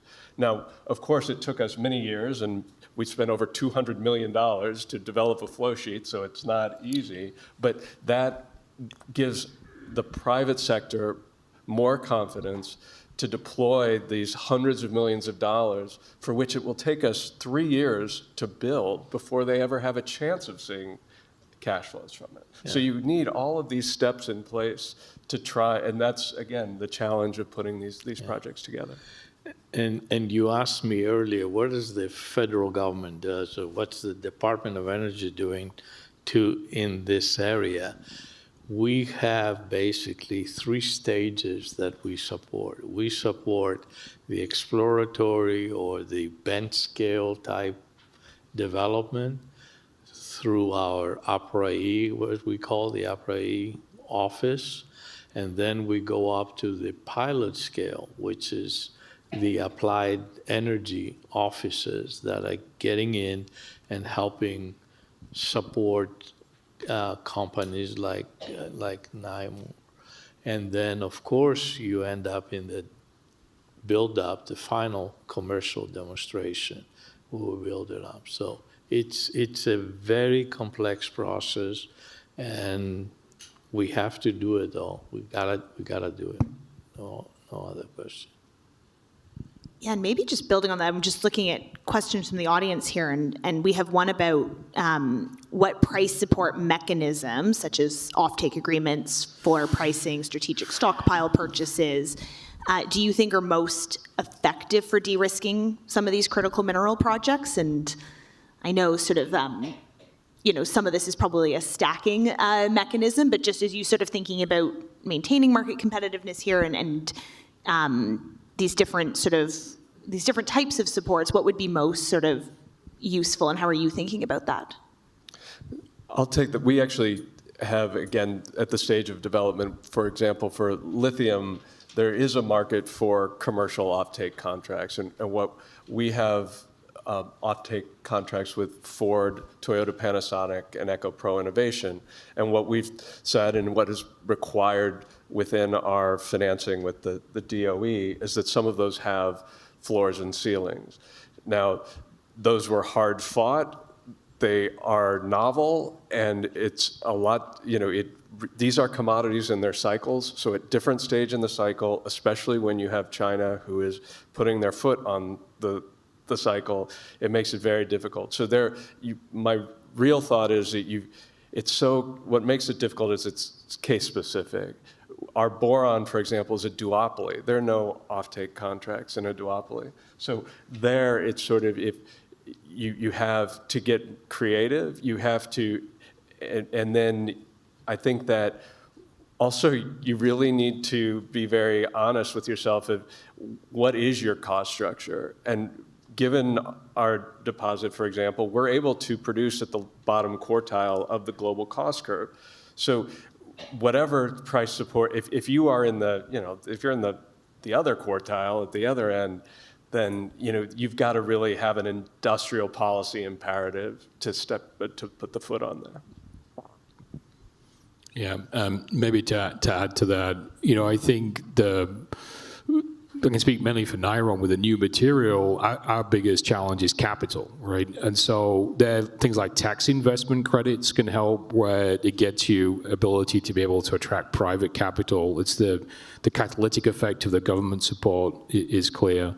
But I think for us, once at scale, it's back to the unit economics. You have to have a project that's able to stand on its own 2 feet. The challenge is getting to that scale to be able to do that. And when you raise money, then you've got to go and take that money and execute and make progress enough so you can go raise some more money, right? And so that's basically what it's about. It's about execution and price supporting mechanisms. Yeah, those are going to be important here to get companies and technologies to scale. But we should be choosing and backing those technologies that once at scale can compete and be effective and be competitive in the global market. Because China's not going anywhere. It's still going to be around, right? And so it's important that we're focusing on those technologies. And I agree with you. There's no one size fits all. It's unique to the situation. Yeah, I would agree. I think in general, if you look at it, from a long-term perspective in Western markets, free market is what has worked in every which way, whether it's to fund innovation or pick winners in the long term. You can take a portfolio approach, which is there's a short-term problem with a very specific focus on something where maybe some sort of intervention helps. My view is there's limited amount of capital to go around, whether it's from the government or the private sector. And for me, I think if you want long-term sort of resilience and independence or whatever capability, I would say the better return is to invest in making sure you are innovating in a way that you can compete in the world market based on both OpEx and CapEx. But again, it's nuanced. There are some very specific areas where some short-term help might help. But I think long-term, if a particular industry for a particular commodity especially can't compete on the basis of its own cost structure, it's going to be really hard to argue against that. Yeah, thank you. And so we have another audience question from Kevin here that maybe goes back to a point that Jonathan made. He's asking about where are you finding the technical talent to help you scale your technologies from pilots to commercial scale? And what are the biggest hurdles to building the talent base for the industry to compete with China? Question about particularly rare earth refining and processing, but maybe each of you can sort of speak to your own. Start with magnets with Jonathan. I love this topic. At CEO and Niron, one of the things I love to do is to build teams. And to me, it's like a big jigsaw puzzle because we need all these different capabilities across the different parts of our process. And it's finding, the talent, but also the adjacent industries that have the capabilities and kind of maybe using them in a different way to be able to solve the problems that we have. So I'll give you a great example. When we make magnets, we're pressing powder into different shapes and sizes. And so we have some great talent that has been in the magnet industry for more than 40 years that have experience in that. But probably our most effective chief engineer, and we have a lot of chiefs, by the way, because that's what's needed. You need people that have got decades of experience. So not chief executive officer like me. I'm talking about the real chiefs that get the job done, right? Which is really innovating and developing the technology. And so, one of our best, engineers in that area comes from the ceramics industry, where you also, to make ceramics, you have to take powder and you have to press it under high pressure. And so it's examples like that. Every step in our process is different. We have a lot of gas-solid reactions, and so we look at what other industries are doing those gas-solid reactions in spray dryers or fluidized bed reactors, and we're pulling from that. Now, fortunately for us, Minnesota is a hotbed of Fortune 500 companies, and we have a lot of materials experience with companies like 3M, so a lot of capability in the area for that. We also have a lot of magnetic expertise, which It was interesting because the hard disk drive industry really grew up there. And so there's quite a bit of industry expertise around magnetism, right, that we've been able to pull from. But it's really about looking at what capabilities you need to be able to scale the different unit operations that you have. And then it's like a mosaic. You need to go and find that talent and apply it a little bit differently. But that talent is key. They're the ones that really bring the process to life and bring the product to life. And so that's what's really important to attract the right talent. To be able to do that is to look and open the aperture a little bit on what are the skills and capabilities you need, not necessarily have they done this before in this particular process step. We have a very large program on workforce development, and one of the areas that we are really looking into is not just on the technology or engineering or science side, but also on the actual trades, on the people that you need to have. And we are refocusing this with Assistant Secretary Robertson's direction into providing the skill set, or helping get the skill set for the people that we need to not only take it from dirt to a metal, to a magnet, or whatever the final end product is. Because quite frankly, and I'm going to be very, very frank about it, this part of the science and business, it's not sexy. It is not. The younger people go after sexy things. I think it's sexy. I do too. You got to link it to purpose, right? I mean, that's what we've tried to do, right? To make it a difference in the world. But, everybody wants to be a Bill Gates or Steve Jobs, and I agree. And what we need is, and I have a personal example, my nephew, who was almost a high school dropout. And this kid became a boilermaker and a pipe fitter and a welder. And this kid is making now $140,000, $160,000 a year. He's making more money than his brothers and sisters that went into college. And it's a good job, and it's a job that we need. We need people to run smelters. We need people to run hydrometallurgy equipment. We don't have that. Yeah, it's a great point. There is a lot to do with workforce development, and we haven't turned our first plan on yet, but we're already engaged at technical colleges, universities, and even the high school. We're sponsoring the high school robotics team. It's about problem solving, it's about teamwork, but it's about people using their problem solving skills to really help make a difference in the world. And so it is a challenge, but I think it's one that we can rise to in terms of attracting the right talent for this. What we found really helpful is really linking this with our purpose and how critical magnet technology is in the world, because the world runs on magnets. And so really just trying to connect all the dots and helping people to understand that is where we've also seen some success.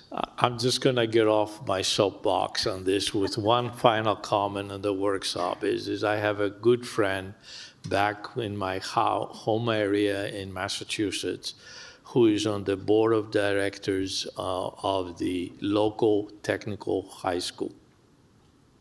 They were being offered by the state an electric bus. But what he went in and told the state was, I would like to have a teacher to teach my automotive students how to repair electric vehicles. Guess what? He got rejected. But he could have $300,000 to buy an electric bus. And I think that's a great point, connecting purpose to these jobs and making sure, as we're all talking about securing supply chains and we talk about this sort of overall objective for the country, that it does actually get tied back to all the different individuals involved in doing that work. I see we're coming up on time, and I wanted to ask one final question of each of the panelists.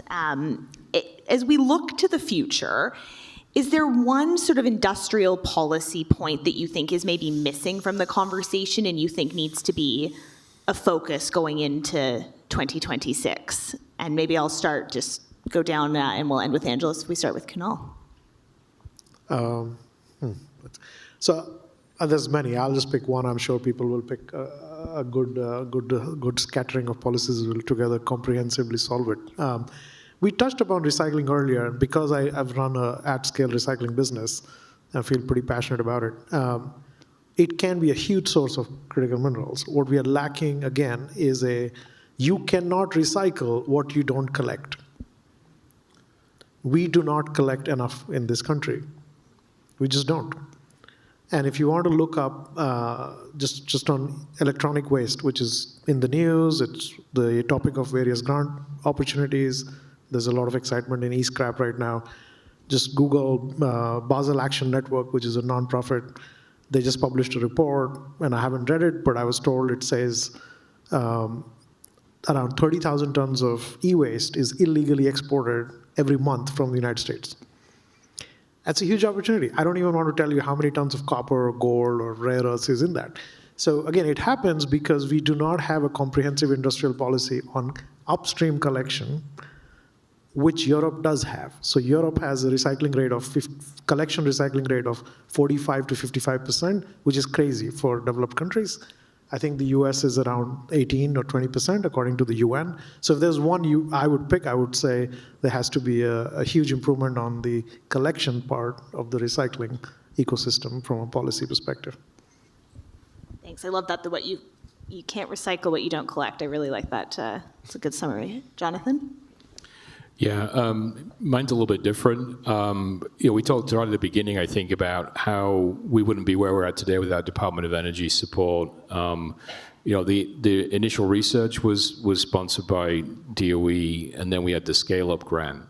And then there's LPO, which is there and available to help you build these very big plants. But I still think as a lot of the technology here goes through the valley of death and is starting to climb out of it, there's this capital that we need to have that allows you to scale to this intermediate step, which may not have the full attractive unit economics yet to be fully funded privately, but is absolutely critical because my 30 years of experience scaling new technologies around the world is you've got to do this stepwise. You can't just suddenly figure out, okay, I'm good here. I can now go up 1,000x in terms of and scale.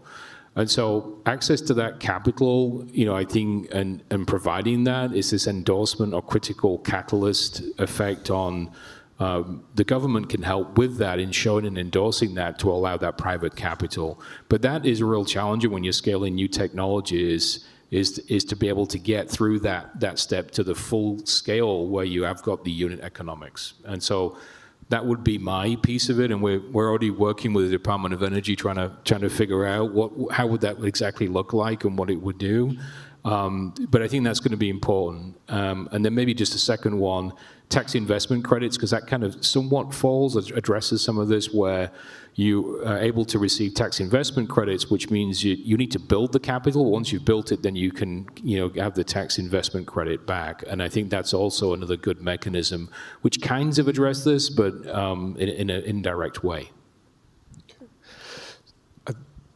From our perspective, we're shovel ready and we're permitted. We need a capital of nearly $2 billion, and we have a loan for $1 billion. But that means that we, of course, are raising $1 billion and have spent, as I say, $200 million before. This is in the context of just a worldwide arms race for critical minerals. And oftentimes, as we look to AI and what's necessary to support that, for example, whether it be energy and perhaps the acceleration of fusion, the industrial policy of the U.S. and certainly the Trump administration has been very much to to use what I'll say sort of a whole of government approach.